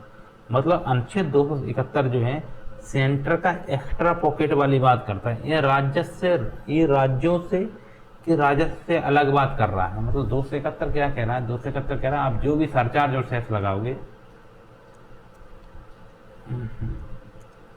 ये कह रहा है कि आप जो भी सरचार्ज और सेस लगाओगे तो राज्यों को नहीं मिलेगा। किसे नहीं मिला, राज्य को नहीं मिलेगा, क्योंकि राज्य को 268 और 269 के तहत पहले ही बहुत कुछ मिल चुका है, ठीक है। तो केंद्रीय बिक्री कर पे सरचार्ज लगा सकते हैं, हाँ बिल्कुल लगा सकते हैं। केंद्रीय बिक्री कर पे भी सरचार्ज लगा सकते हैं। मतलब अनुच्छेद 269 पे सरचार्ज लग सकता है। इसका मतलब 270 पे तो लगना ही लगना है। और किस आर्टिकल के तहत लगता है ये सरचार्ज, 271 के तहत लगता है, ठीक है। तो आप चलते हैं आगे जो तीसरे नंबर की बात कही गई है वो से पढ़ते हैं। किसी विशिष्ट प्रयोजन के लिए लगाया गया कोई सेस, विशिष्ट प्रयोजन के लिए, शायद ये जीएसटी कंपनसेशन की इसमें बात होगी, ठीक है। देखो सेस का संवैधानिक आधार है क्या, अगर आपके पेपर में आ जाए जो आप जो सेस सरचार्ज और सेस लगा रहे हैं, सरचार्ज तो 271 के तहत लग रहा है, सेस का कोई संवैधानिक आधार है, तो सेस का संवैधानिक आधार है अनुच्छेद 270 का 1 और 271, ठीक है, ये संवैधानिक आधार है सेस। लेकिन ये विशिष्ट अर्थात स्पेसिफिक पर्पज के लिए लगाया जाता है। ये पहले कभी लगा है, हाँ जीएसटी कंपनसेशन सेस लगा है। ये कब, जीएसटी पर जो सेस लगा है, जैसे जीएसटी पे जो सेस लगा है, जैसे कंपनसेशन बोलते हैं, ये लगा है कब से कब तक, 2017 से लेके 2026 तक जीएसटी कंपनसेशन सेस लगा है। मतलब राज्यों के नुकसान की भरपाई के लिए लगाया गया है। हेल्थ और एजुकेशन के लिए सेस लगता है 4%, मतलब स्वास्थ्य और शिक्षा के लिए 4% सेस लगता है। एग्रीकल्चर इंफ्रास्ट्रक्चर सेस लगता है, मगर एग्रीकल्चर इंफ्रास्ट्रक्चर होता है उसके लिए सेस लगता है। कृषि कल्याण के लिए सेस लगता है, क्लीन एनर्जी के लिए सेस लगता है। मतलब इनके लिए कोई कर नहीं लगता, कर के ऊपर ही एक सेस लग जाता है। मान लो कोई करे 1000 रुपया, पर हम जैसे 10% टैक्स ले रहे हैं किसी चीज़ में, 1000 की चीज़ पे 10% टैक्स ले रहे हैं, उस पर 1% सेस लगा देंगे। 10% टैक्स ले रहे हैं, 10% सेस लगा देंगे, तो 10% टैक्स होगा 1000 और 10% सेस होगा 100 रुपया, ऐसा कुछ। मतलब जो टैक्स मिला उसका 10% 100 रुपया, तो 1100 रुपये आपको देना पड़ेगा। इस प्रकार सेस को जोड़ा जाता है, ठीक है। तो शिक्षा और स्वास्थ्य के लिए 4% सेस लगता है। मतलब सेस का है ईयर मार्क रेवेन्यू होता है, यह केंद्र सरकार क्या होता है, इसे विशेष प्रयोजन के लिए लगाती है। और वित्त आयोग के बंटवारा जो होता है ना 280 के तहत जो फाइनेंस कमीशन, उसके बंटवारे से ये चीज़ अलग होती है सेस वाली बात, ठीक है। अब तो इतना हो गया, अब हम आगे चलते हैं। पहले ये हटा देते हैं। इन करों और शुल्कों की कुल प्राप्तियों के वितरण की प्रक्रिया राष्ट्रपति द्वारा वित्त आयोग की सिफारिश पर अनुशंसित की जाती है। मतलब ये इन करों और शुल्कों की कुल प्राप्तियों के वितरण की जो प्रक्रिया है राष्ट्रपति द्वारा वित्त आयोग की सिफारिश पर अनुशंसित की जाती है, ठीक है। इसे समझना क्या है मैटर ये है कि इन करों और शुल्कों पर जो वितरण होगा वो राष्ट्रपति द्वारा वित्त आयोग की सिफारिश पर लगेगा। मतलब इसके लिए कोई संवैधानिक आधार की बात करेंगे तो इसके लिए संवैधानिक आधार में हम लोग चलेंगे अनुच्छेद 280 का 3, 280 का 3 का ए, इसमें इस वाली बात चलेगी, ठीक है। तो 280 के 3 के ए में लिखा है कि वित्त आयोग की सिफारिशों में यह शामिल होगा कि केंद्र द्वारा संग्रहित करों का वितरण केंद्र और राज्यों में कैसे होगा। मतलब केंद्र जो कर संग्रहित करता है उनका वितरण कैसे होगा, वो किसमें होगा, वित्त आयोग की सिफारिशों में होगा। मतलब एक 280 का 3 का ये खुद कह रहा है कि वित्त आयोग जो सिफारिशें देंगी उस सिफारिश में क्या होना चाहिए कि केंद्र और राज्यों के बीच हम करों का बंटवारा कैसे करें। ये 280 के 3 के ए के तहत होता है, ठीक है। और इसके लिए अंतिम आदेश राष्ट्रपति ही जारी करेंगे, उसकी सिफारिश बाध्यकारी नहीं होती है, इसलिए अंतिम आदेश राष्ट्रपति जारी करते हैं। 2025 तक क्या है, 15वां वित्त आयोग जो है उसके राज्यों को कुल कर राजस्व 41% देता है। मतलब ये 15 वित्त आयोग कहता है मान लो आपको 1 लाख रुपए टैक्स मिलता है, उसमें से 41,000 रुपये आप राज्यों को देना। और इसका सूत्र कैसे होता है, इसका सूत्र बताते हैं आपको। आप सूत्र की बात करें तो इसका सूत्र ऐसे है कि जनसंख्या जो है जनसंख्या के लिए है कितना, 15%।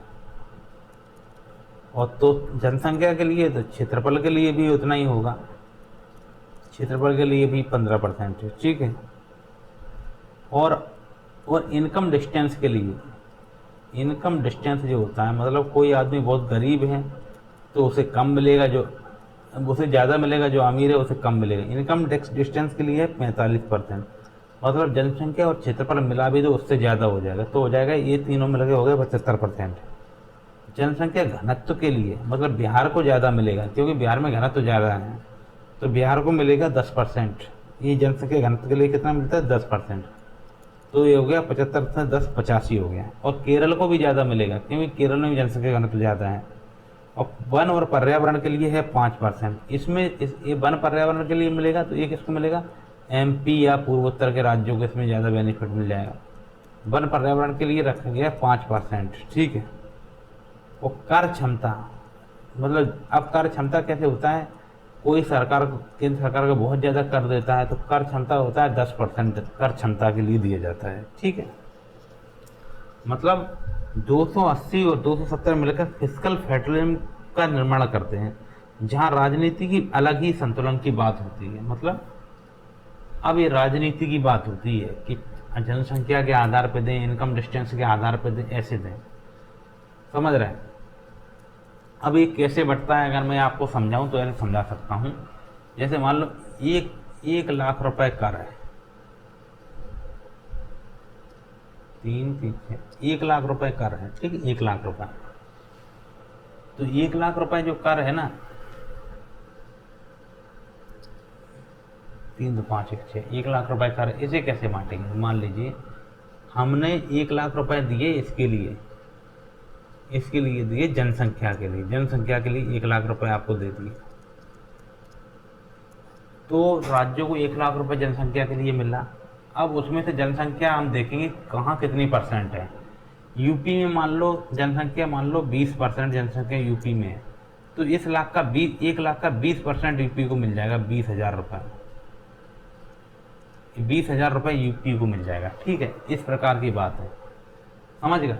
जैसे मान लो इनकम डिस्टेंस पे 45% रखा गया हमने। ठीक है, मतलब गरीबों को 45% ज़्यादा मिलेगा अमीरों की तुलना में। आप समझिए, देखो इसमें क्या होता है, जो बहुत गरीब होता है उसे ज़्यादा मिलेगा, जो कम गरीब होगा उससे कम टैक्स मिलेगा। ये ऐसे ही मान लो जनघनत्व की बात करते हैं, जनघनत्व 10% रखा, अगर 10% में मानते हैं हम 10,000 रुपये हैं, 10,000 रुपये हैं, और बिहार का जो जनघनत्व सबसे ज़्यादा है, और जनघनत्व के हिसाब से बिहार का जनघनत्व आता है स्टेट पे, जैसे औसत निकलता है इसका 15%, मान लो 15% है, तो 10,000 का 15% रहता है, 1,500 रुपये इसमें से बिहार को मिल जाएंगे।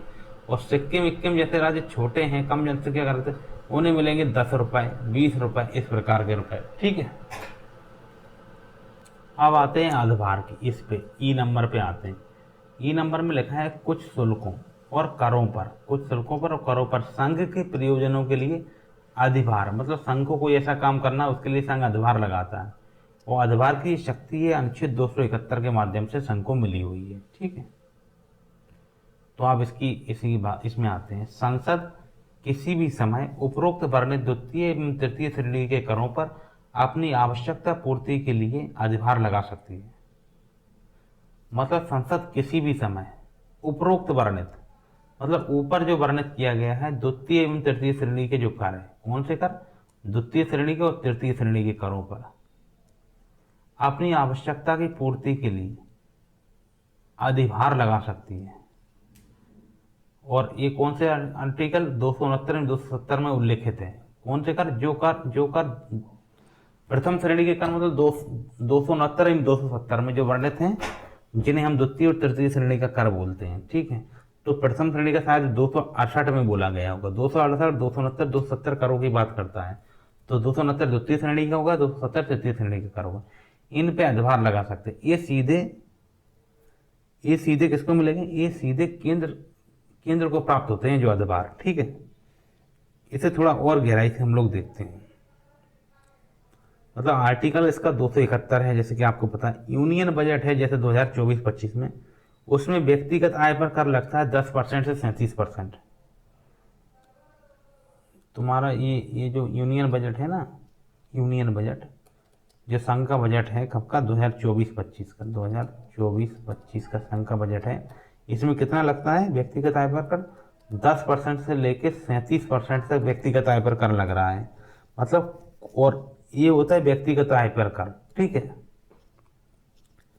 अर्थात इनकम पे जो कर लगता है। कॉर्पोरेट टैक्स की बात करें, निगम पे जो कर लगता है वो कितना लगता है, 12%, 12%। ठीक, कॉर्पोरेट टैक्स का सरचार्ज है 12%।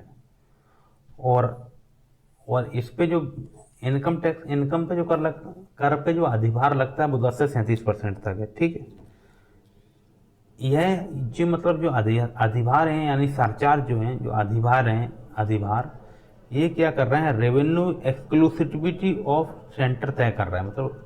मतलब राजस्व के मामले में सेंटर को क्या कर रहे हैं, एक एक्सक्लूसिव पावर दे रहे हैं। इसमें राज्यों को हिस्सा नहीं होता है, आपको पता होना चाहिए। ठीक है, राज्यों को हिस्सा नहीं दे रहे, इसलिए तो एक्सक्लूसिव पावर सेंटर को मिल रही।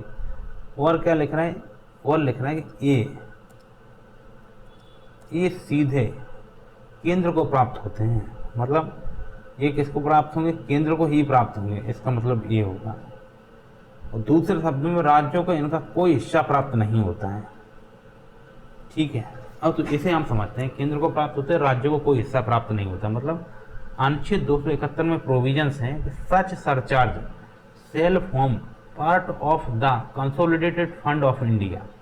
मतलब जो सरचार्ज होंगे वो पार्ट होंगे किसके, भारतीय समेकित निधि का। ठीक है, जैसे हेल्थ और एजुकेशन पर 4% सरचार्ज लग रहा है, तो वो सरचार्ज कहाँ जाएगा, केंद्र के कंसोलिडेटेड फंड में वो चला जाएगा। एग्रीकल्चर पे और इंफ्रास्ट्रक्चर सेस पर हम जो सेस लगा रहे हैं 2021 में, ये केंद्र के राजस्व पे ये कहाँ जाएगा, केंद्र के राजस्व को बढ़ा देंगे ये सरचार्ज। ठीक है, यह प्रावधान केंद्र को फिजिकल फ्लेक्सिबिलिटी देते हैं और बिना राज्यों के हिस्सेदारी बढ़ाए अतिरिक्त राजस्व जुटाया जाता है। मतलब हमें राज्यों को हिस्सेदारी नहीं देना हो और ज़्यादा से ज़्यादा राजस्व जुटाना हो, तो हम सेस और सरचार्ज लगा के ज़्यादा, मतलब जैसे राज्यों को हिस्सेदारी देंगे तो हमें आधा ही मिलेगा, और सेस और सरचार्ज मिल जाएंगे तो हमें पूरा मिल जाएगा। इसका मतलब ये है। ठीक है, अब हम पढ़ते हैं आगे। आगे कहाँ पढ़ेंगे, यहाँ से। तथापि वस्तु एवं सेवा कर जीएसटी इस अधिभार से मुक्त है। हालांकि जीएसटी कंपनसेशन सेस लगता है, लेकिन ये कह रहे हैं कि जीएसटी जो है इस अधिभार से मुक्त है। ताकि क्यों मुक्त है, कि दूसरे शब्दों में यह अधिभार जीएसटी पर अधिरोपित नहीं होता है। क्यों अधिरोपित नहीं हो रहा है जीएसटी पर, तो 271 में लिखा है कि no surcharge shall be levied on goods and service tax. No surcharge shall be levied on goods and service tax, मतलब केंद्र जीएसटी पर कोई अधिभार नहीं लगा सकता। समझ गए, केंद्र सरकार किस पे अधिभार नहीं लगा सकता, जीएसटी पे नहीं लगा सकता। परंतु जीएसटी कंपनसेशन लगाया गया था, वो अलग से सेपरेट लॉ हमने फिर बनाया, फिर जीएसटी कंपनसेशन सेस लगाया। जो सरचार्ज नहीं बल्कि ओनली सेस था, अधिभार नहीं था, केवल सेस था। ठीक है, आपको पता होना चाहिए। जीएसटी पर अधिभार निषिद्ध है ताकि जीएसटी की दरें एकरूप रहें और राज्यों की हिस्सेदारी प्रभावित ना हो। ठीक है, इसके लिए जीएसटी पर अधिभार जो है वो निषिद्ध है। आप कह रहे हैं कि दूसरे शब्दों में कहें तो यह अधिभार जीएसटी पर अधिरोपित नहीं होगा। मतलब 101वां संविधान संशोधन के एक क्लॉज है जिसके हम कह रहे हैं ये एक तरह से प्रोटेक्टिव क्लॉज है। इससे क्या होगा, केंद्र एक तरफा जीएसटी रेट को मैनिपुलेट नहीं कर पाता है, क्योंकि केंद्र ने पेट्रोल पे, डीजल पे, तंबाकू पे आदि पर कर लगाया था, लेकिन सेस मतलब केंद्र ने कर नहीं लगाया था। पेट्रोल, डीजल, तंबाकू आदि पर अलग अलग सेस लगाया था, परंतु जीएसटी पर अभी तक कोई सरचार्ज नहीं लगा है। सेस तो लगा है जीएसटी पर सरचार्ज नहीं लगा है। इसका मतलब है यह जो प्रावधान है 271 वाले जो प्रावधान है, ये क्या कर रहे हैं, ये प्रावधान कर रहे हैं जीएसटी न्यूट्रलिटी की तरफ ले जा रहे हैं। अर्थात राज्यों को जीएसटी के राजस्व में कोई अप्रत्यक्ष रूप से हानि ना हो, इनका कहने का मतलब ये था। ठीक है, लेके चलते हैं। अब आगे की बातें हम स्टार्ट करते हैं। अब हम लोग क्या करते हैं, आपको थोड़ा क्रमागत तरीके से बता देते हैं।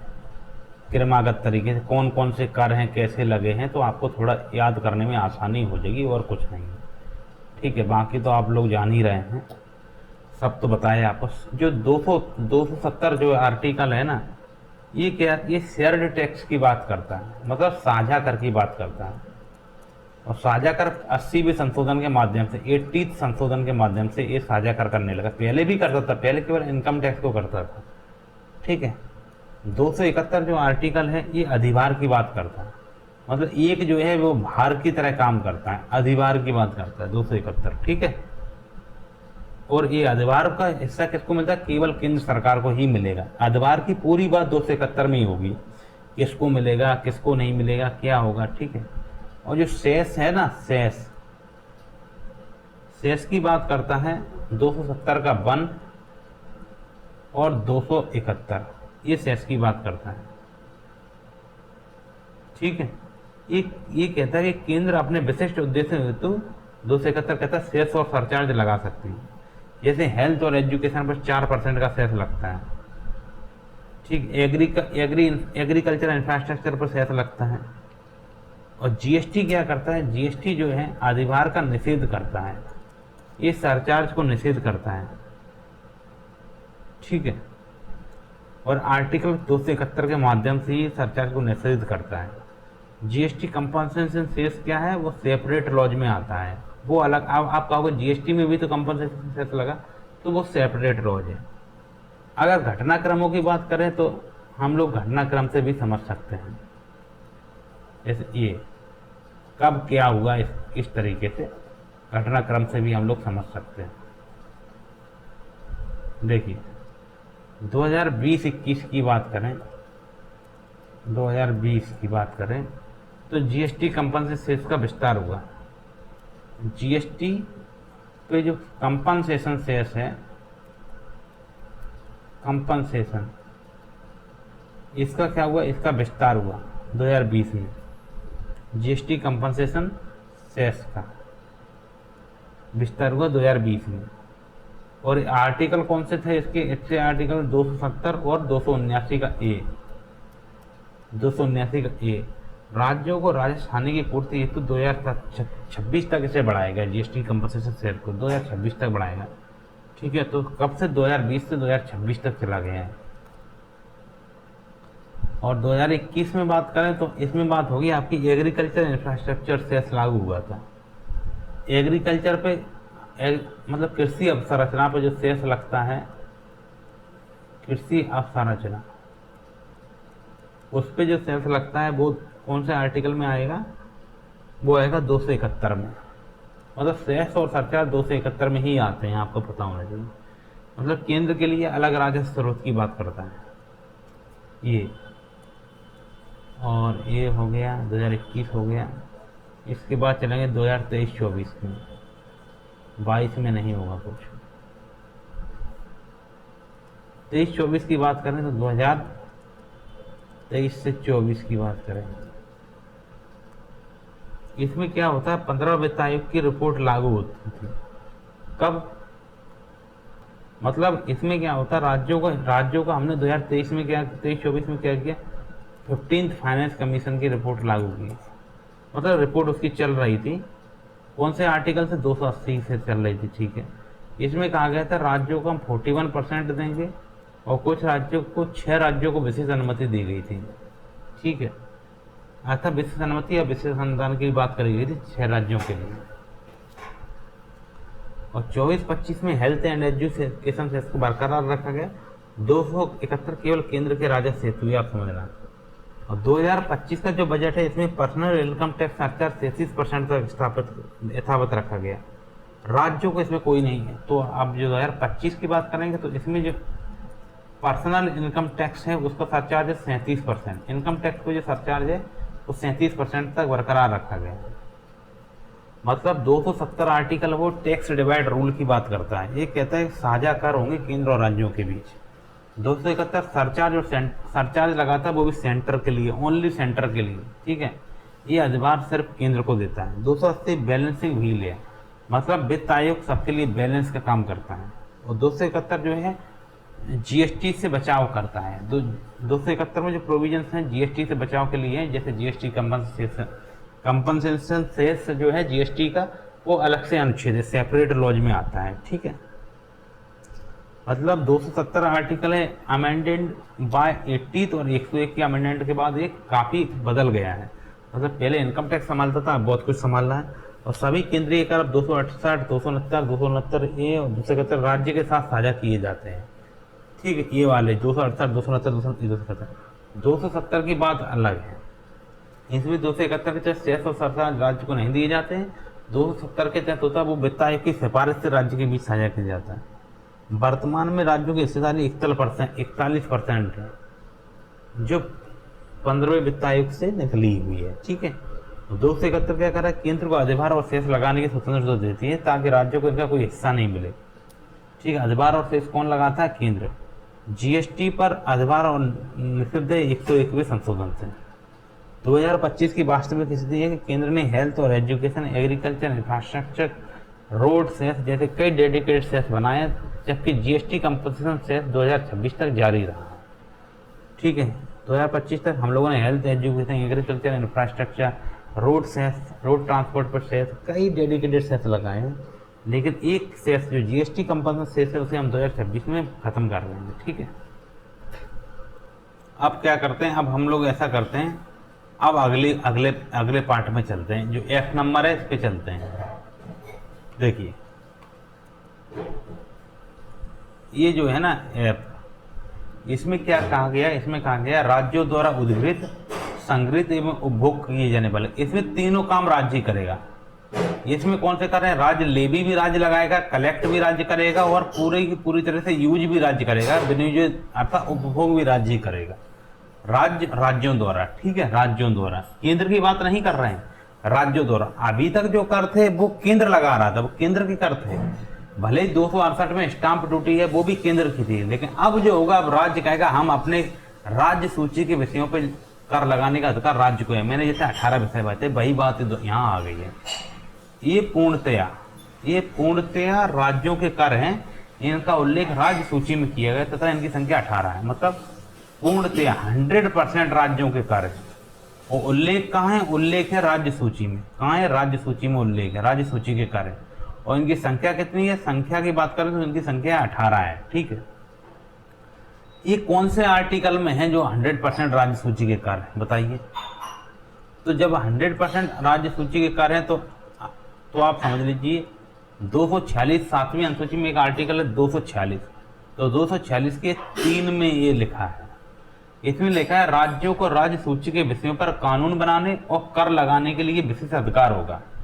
और 7वीं अनुसूची की लिस्ट 2 45 से लेकर 63 तक, 45 से लेकर 63 तक में इनका उल्लेख है। ठीक है, और इसमें शराब का भी है। 45 से 63 में एक शराब भी है, तो शराब का आप एंट्री जरूर याद रख लेना। ठीक है, टोटल ये 18 कर है।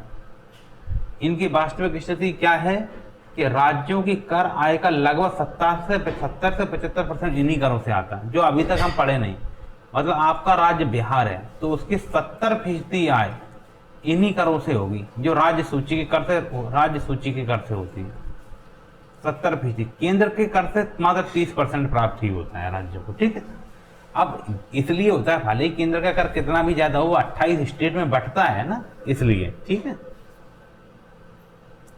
और ऐसे समझो इनका सोर्स क्या रहेगा? इनका सोर्स रहेगा एक्साइज, SGST है। इनका सोर्स है आपका SGST है। इनका सोर्स है आपका एक्साइज ड्यूटी है, जो शराब वगैरह होता है। एक्साइज जो है, एक्साइज ऑन लिक्कोर।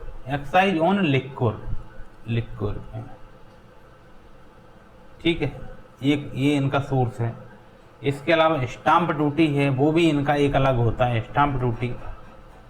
और मोटर व्हीकल टैक्स है, अर्थात मोटर वाहन टैक्स है, जो वो वाला है, वो ये इनके सोर्स हैं। मतलब राज्यों की अगर फिस्कल सोवरेनिटी की मुख्य आधार है तो राज्य सूची के अंतर्गत आने वाले जो 18 विषय हैं उनके कर हैं 45 से 63 तक। ठीक है, राज्यों को बड़ी इनकम होती है। जैसे शराबबंदी व एक्साइज जो उत्पाद वाला कर होता है, उससे राज्य को बहुत लाभ होता है। अब जिन राज्यों ने शराब बंद कर दिया, उनकी डिपेंडेंसी केंद्र पे बढ़ेगी, स्वाभाविक है।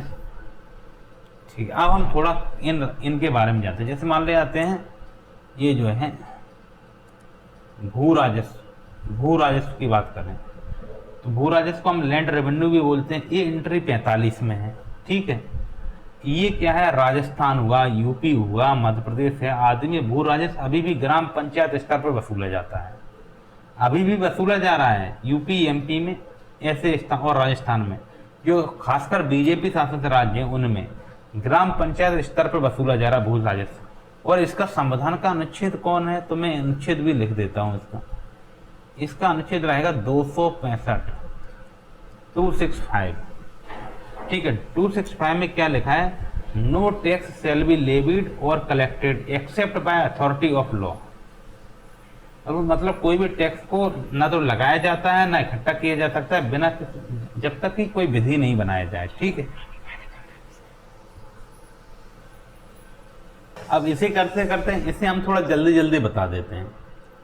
जैसे कृषि आय पर कर है, ये जो है कृषि की आय पर कर है, तो ये एंट्री 46 में है। और कुछ राज्यों जैसे केरल है, असम है, पश्चिम बंगाल है, इनने एग्रीकल्चर के इनकम पे टैक्स लागू किया है। केंद्र इस पर कोई कर नहीं लगाता है। ठीक है, ऐसे कृषि भूमि को उत्तर बर्तन या राज्य सूची के विषय तो केंद्र कर काहे लगाएगा भाई? कृषि भूमि के सक्सेशन की बात की जाए तो हम मतलब हमारे पिताजी के बाद हमें मिलेगी, इस प्रकार एक सक्सेशन है।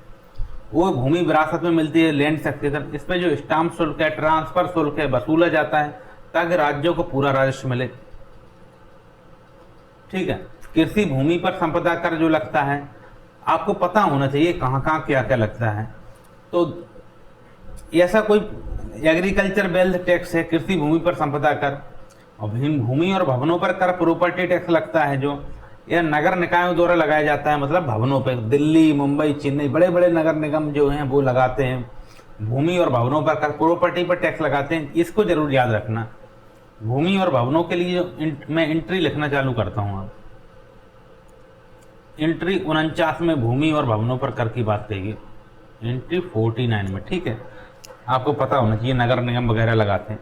खनिज पे एंट्री 50 है, अर्थात जो माइनिंग पे रॉयल्टी लगती है ना, रॉयल्टी, लोग कहते हैं रॉयल्टी नहीं दिया, तो रॉयल्टी क्या है, रॉयल लोगों को जो मिलेगा वो रॉयल्टी होती है, और रॉयल्टी लगती है इसमें 50 में, ठीक है, 50 में रॉयल्टी है। और जो झारखंड है, छत्तीसगढ़ है, रॉयल्टी को डेड रेंट भी बोलते हैं, रॉयल्टी के साथ साथ एक डेड रेंट भी लगता है। झारखंड है, छत्तीसगढ़, उड़ीसा, मतलब जहाँ खनन वाला काम है, इनके राजस्व का स्रोत ये है। और ये संवैधानिक सीमा इनकी है no discrimination between states, article 303 के तहत इनकी संवैधानिक सीमा रखी गई है, ठीक है, 303। तो 300, 307 व्यापार और वाणिज्य जो है वो भाग 13 में, 303 उसी में आता है। वो नो डिस्क्रिमिनेशन की बात करता है, मतलब स्टेट्स के बीच में कोई डिस्क्रिमिनेशन नहीं होगा, भेदभाव नहीं होगा, इसकी बात करता है, ठीक है। तभी तो व्यापार और वाणिज्य स्वतंत्र रूप से हो पाएगा। अब मानव के उपयोग के लिए एल्कोहलीय पेय, अफीम, भांग, नशीली दवा पर जो उत्पाद शुल्क लगता है, एल्कोहलीय पेय, शराब वगैरह पर जो उत्पाद 51 में आता है। अर्थात एक्साइज ओनली लिखो, राज्यों को सबसे बड़ा कर का स्रोत है। और एक राज्य मान लो 1 लाख करोड़ रुपए एक साल के कमा रहा है, तो उसमें से 15,000 करोड़ लगभग शराब वाले से आते हैं, 15,000 करोड़ आते हैं, तो 15 का उल्टा होता है 51, तो इसे एंट्री 51 को आप याद रखना, ठीक है। ये राज्यों का सबसे बड़ा कर स्रोत है।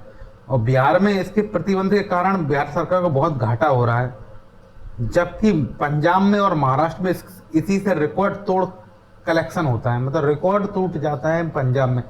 पटाखा खाओ और शराब पियो, पंजाब में होता नहीं, भांगड़ा करो वगैरह, तो ये पंजाब में इससे खूब कमाई होती है जम के। अब देखते हैं और क्या होता है। दवाओं पे, कॉस्मेटिक में, जो शराब पर यह करने लगता है, तो ये दवाओं में, कॉस्मेटिक में, दवा और कॉस्मेटिक में मानव के उपभोग वाली, ठीक है, मानव के उपभोग के लिए, उनके लिए एंट्री 51 है।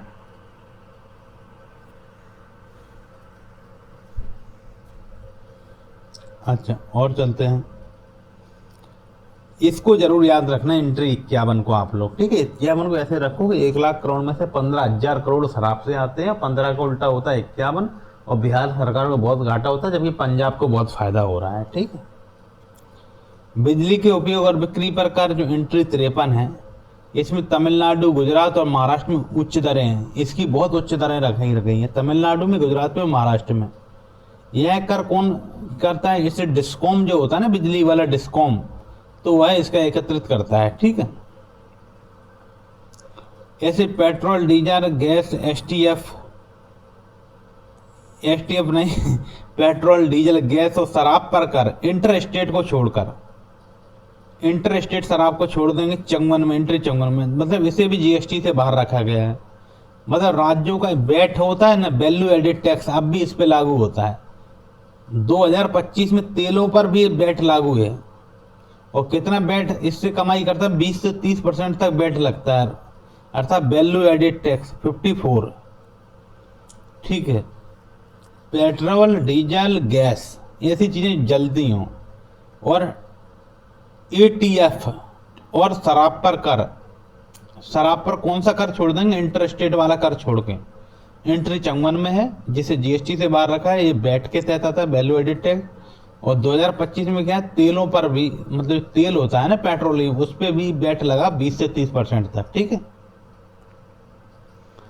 अब सड़क पे इन अंतर्देशीय जल परिवहन वस्तुओं यात्रियों पर कर लगता है, वो एंट्री 56 होता है। जैसे पैसेंजर टैक्स होता है, ट्रांसपोर्ट टैक्स होता है, गुड्स पे जो वस्तु का ट्रांसपोर्ट होता है उस पर टैक्स, ठीक है, जो ये लगता है।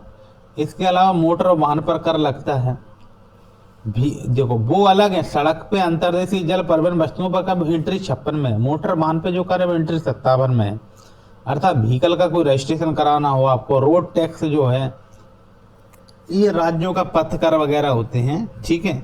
इसमें महाराष्ट्र और कर्नाटक शीर्ष संग्रहकर्ता माने जाते हैं, पथकर में, क्योंकि वहां पे ज्यादा आवागमन होता है बेंगलोर और बम्बई की वजह से। ठीक है। पशुओं और नौकाओं पर कर की बात करें तो अनुच्छेद 58, मतलब ये बिहार जैसे और असम जैसे गरीब राज्यों में लगता है। ठीक है। पथकर अर्थात टोल्स की बात करें, टोल प्लाजा आपने देखा होगा, एंट्री 59 में आता है। राज्य राजमार्ग प्राधिकरण द्वारा वसूली होती है, नाई द्वारा, national highway authority of India से अलग है इसका। ठीक है। राज्य राजमार्ग प्राधिकरण वसूलते हैं, जो स्टेट का होता है, क्योंकि ये स्टेट के कर है ना, राज्य केंद्र के कर नहीं है, इसलिए नाई की बात नहीं होगी, इसमें स्टेट हाईवे अथॉरिटी होगी, उसकी बात होगी। और महाराष्ट्र इस पे ज्यादा कर वसूलता है, क्योंकि आपको हम बताइए महाराष्ट्र और कर्नाटक के बारे में। व्यवसाय, व्यापार और कॉलेक्स और रोजगारों पर कर की बात करो तो एंट्री 60 है इसका, मतलब इसे बोलते हैं प्रोफेशनल टैक्स। और प्रोफेशनल टैक्स आप 2500 से ज्यादा नहीं लगा सकते। ये कौन कह रहा है? ये अनुच्छेद 276 कह रहा है। और महाराष्ट्र में इसका अच्छा प्रोफेशनल टैक्स महाराष्ट्र में ज्यादा मिलता है। ठीक है। उसके अलावा पश्चिम बंगाल और तमिलनाडु में भी मिलता है, लेकिन महाराष्ट्र में सबसे ज्यादा मिलता है प्रोफेशनल टैक्स। ये व्यवसाय पे, व्यापार पे और रोजगार पे जो कर है एंट्री 60 में आता है इसका प्रोफेशनल टैक्स। ठीक है। और अनुच्छेद 276 है। कैपिटेशन पर कर की बात करें तो अनुच्छेद 61 के तहत शिक्षा संस्थानों से ली जाने वाली जो शुल्क होती है उसके संबंध में ये कर लगाया जाता है। मतलब अधिकांश राज्यों में ऐसा कोई कर है नहीं है शिक्षा संस्थाओं पर जो कर लगाया जाए, पर इसमें कैपिटेशन टैक्स का उल्लेख एंट्री 61 में है। मनोरंजन पे कर कौन वसूलता है? ग्राम पंचायतें जैसे स्थानीय निकाय, ये एंट्री 62 में है। अब इसे एंटरटेनमेंट टैक्स कहते हैं हम लोग मनोरंजन कर को, और इसे हमने जीएसटी में समाहित कर दिया। जैसे लोकल सिनेमा हॉल वगैरह जो है इन पे जो लगता है। दस्तावेजों पर स्टाम्प शुल्क लगता है, जो संघ सूची वाला नहीं है स्टाम्प शुल्क, वो दस्तावेज संघ सूची में नहीं आते हैं, उन पे लगता है एंट्री 63 के तहत। ठीक है।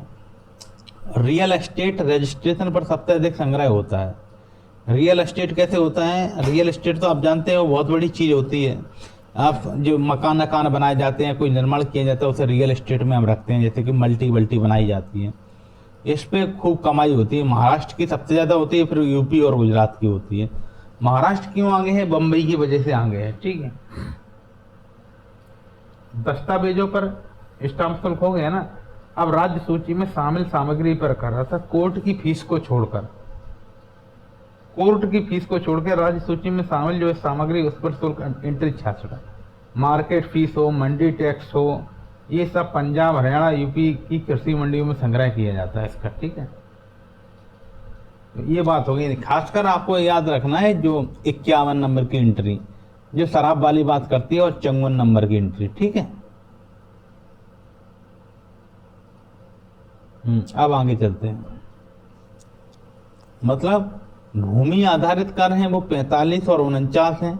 आर्टिकल 246 के 3 में आते हैं। ग्राम पंचायत और नगर निकायों के तहत मुख्य राजस्व है जो 45 और 49 में जो भूमि आधारित कर हैं, एंट्री अनुच्छेद 246 के 3 में। उत्पादन और विक्रय पे कर 50 और 54 पे। ठीक है। ये अनुच्छेद 246 के 3 में आ रहा है। ये लिक्वर, एक्साइज, वैट और फ्यूल प्रमुख स्रोत हैं इसके। ठीक है। तो ये होते हैं इस पे जो पहले तो कर भूमि के कर होते हैं 45 से 49, फिर होते हैं उत्पादन और विक्रय पे कर, फिर परिवहन और सेवा पे जो कर होते हैं 56 से 59 तक। अनुच्छेद 265 में जो आता है road, motor vehicle, passenger tax आदि 265 अनुच्छेद जो है उसके तहत। और व्यवसाय और व्यक्तिगत आय पर कर जो 276 के जो 2500 रुपए की जो कैप लगती है वो इसी पे लगती है। प्रोफेशनल टैक्स पे प्रमुख राज्यों में ये लागू होता है। मनोरंजन स्टाम्प पे जो शुल्क होता है 62 से 63 में आता है। ये मतलब यूनियन से संबंधित, यूनियन का आर्टिकल 268 से ओवरलैप करता है मनोरंजन एंटरटेनमेंट टैक्स से। ठीक है। तो ये प्रॉपर्टी पे रजिस्ट्रेशन फीस राज्यों का दूसरा सबसे बड़ा स्रोत है। ये रियल एस्टेट पे लगा रहा है स्टाम्प शुल्क। 268 में भी तो स्टाम्प शुल्क की बात कही गई है ना,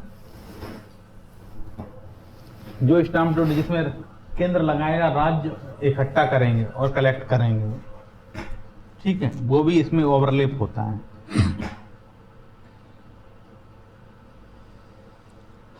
मतलब 240 का 3 है, राज्य सूची पर विधायी अधिकार की बात करता है। राज्यों को 18 करोड़ पर विशिष्ट शक्ति प्राप्त है। 265 नो टैक्स विदाउट लॉ की बात करता है। 265 मतलब राज्यों को कर लगाने हेतु कानून आवश्यक है। आप कोई टैक्स नहीं लगा सकते बिना किसी कानून के, मतलब नो टैक्स विदाउट लॉ, ये 265 में कहा गया है। ठीक है। और 268 269 क्या कर रहा है, केंद्र द्वारा संग्रह होगा, राज्यों द्वारा राज्यों को लाभ मिलेगा। ठीक है, जैसे स्टाम्प ड्यूटी और सेंट्रल सेल्स केंद्रीय बिक्री कर।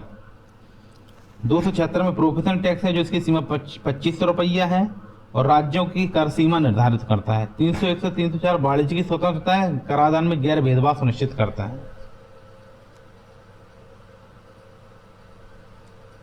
मतलब SGST है स्टेट GST, इसमें राज्यों का हिस्सा है 48% के आसपास। सभी राज्यों का मुख्य स्रोत SGST है, स्टेट GST है। उसके अलावा अगर राज्यों का दूसरा बात करें तो एक्साइज ऑन लिक्वर है, 16% के आसपास राज्यों का स्रोत है।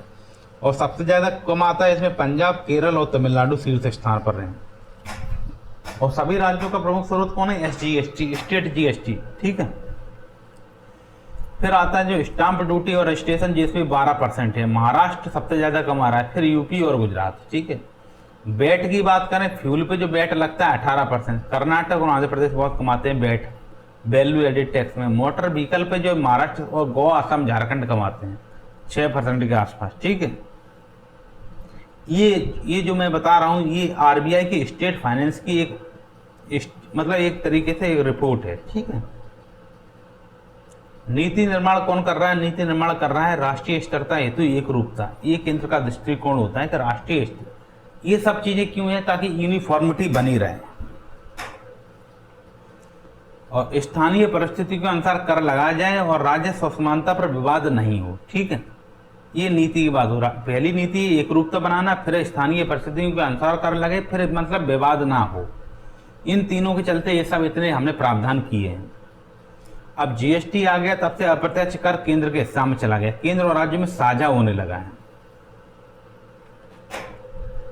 और शेष कर, इसके अलावा जो GST से बाहर के कर है वो अभी भी राज्यों के पास है। ठीक है। और कर स्वायत्ता की बात करते हो, GST ने इस कर स्वायत्ता को क्या कर दिया है, सीमित कर दिया, क्योंकि अब GST काउंसिल की ज्यादा चल रही है। स्टेट की टैक्स ऑटोनॉमी कम हो गई GST काउंसिल की वजह से और पूर्ण रूप से स्टेट लिस्टेड टैक्स के अधीन है। ठीक है। मतलब राज्य सूची के विषय अभी भी राज्यों के पास हैं। राज्यों के पास 18 करोड़ पर विशिष्ट अधिकार हैं जो 7वीं अनुसूची के दूसरी लिस्ट में आते हैं, यानी एंट्री 45 से 63, जिसमें एंट्री 51 शराब से संबंधित है। ठीक है। एंट्री 51 और एंट्री 54। और राज्यों का प्रमुख कर है SGST। SGST कितने परसेंट, 48%। और एक्साइज 16%, 48, 16, 64, 12% स्टाम्प ड्यूटी, 64, 12 होगा 76%।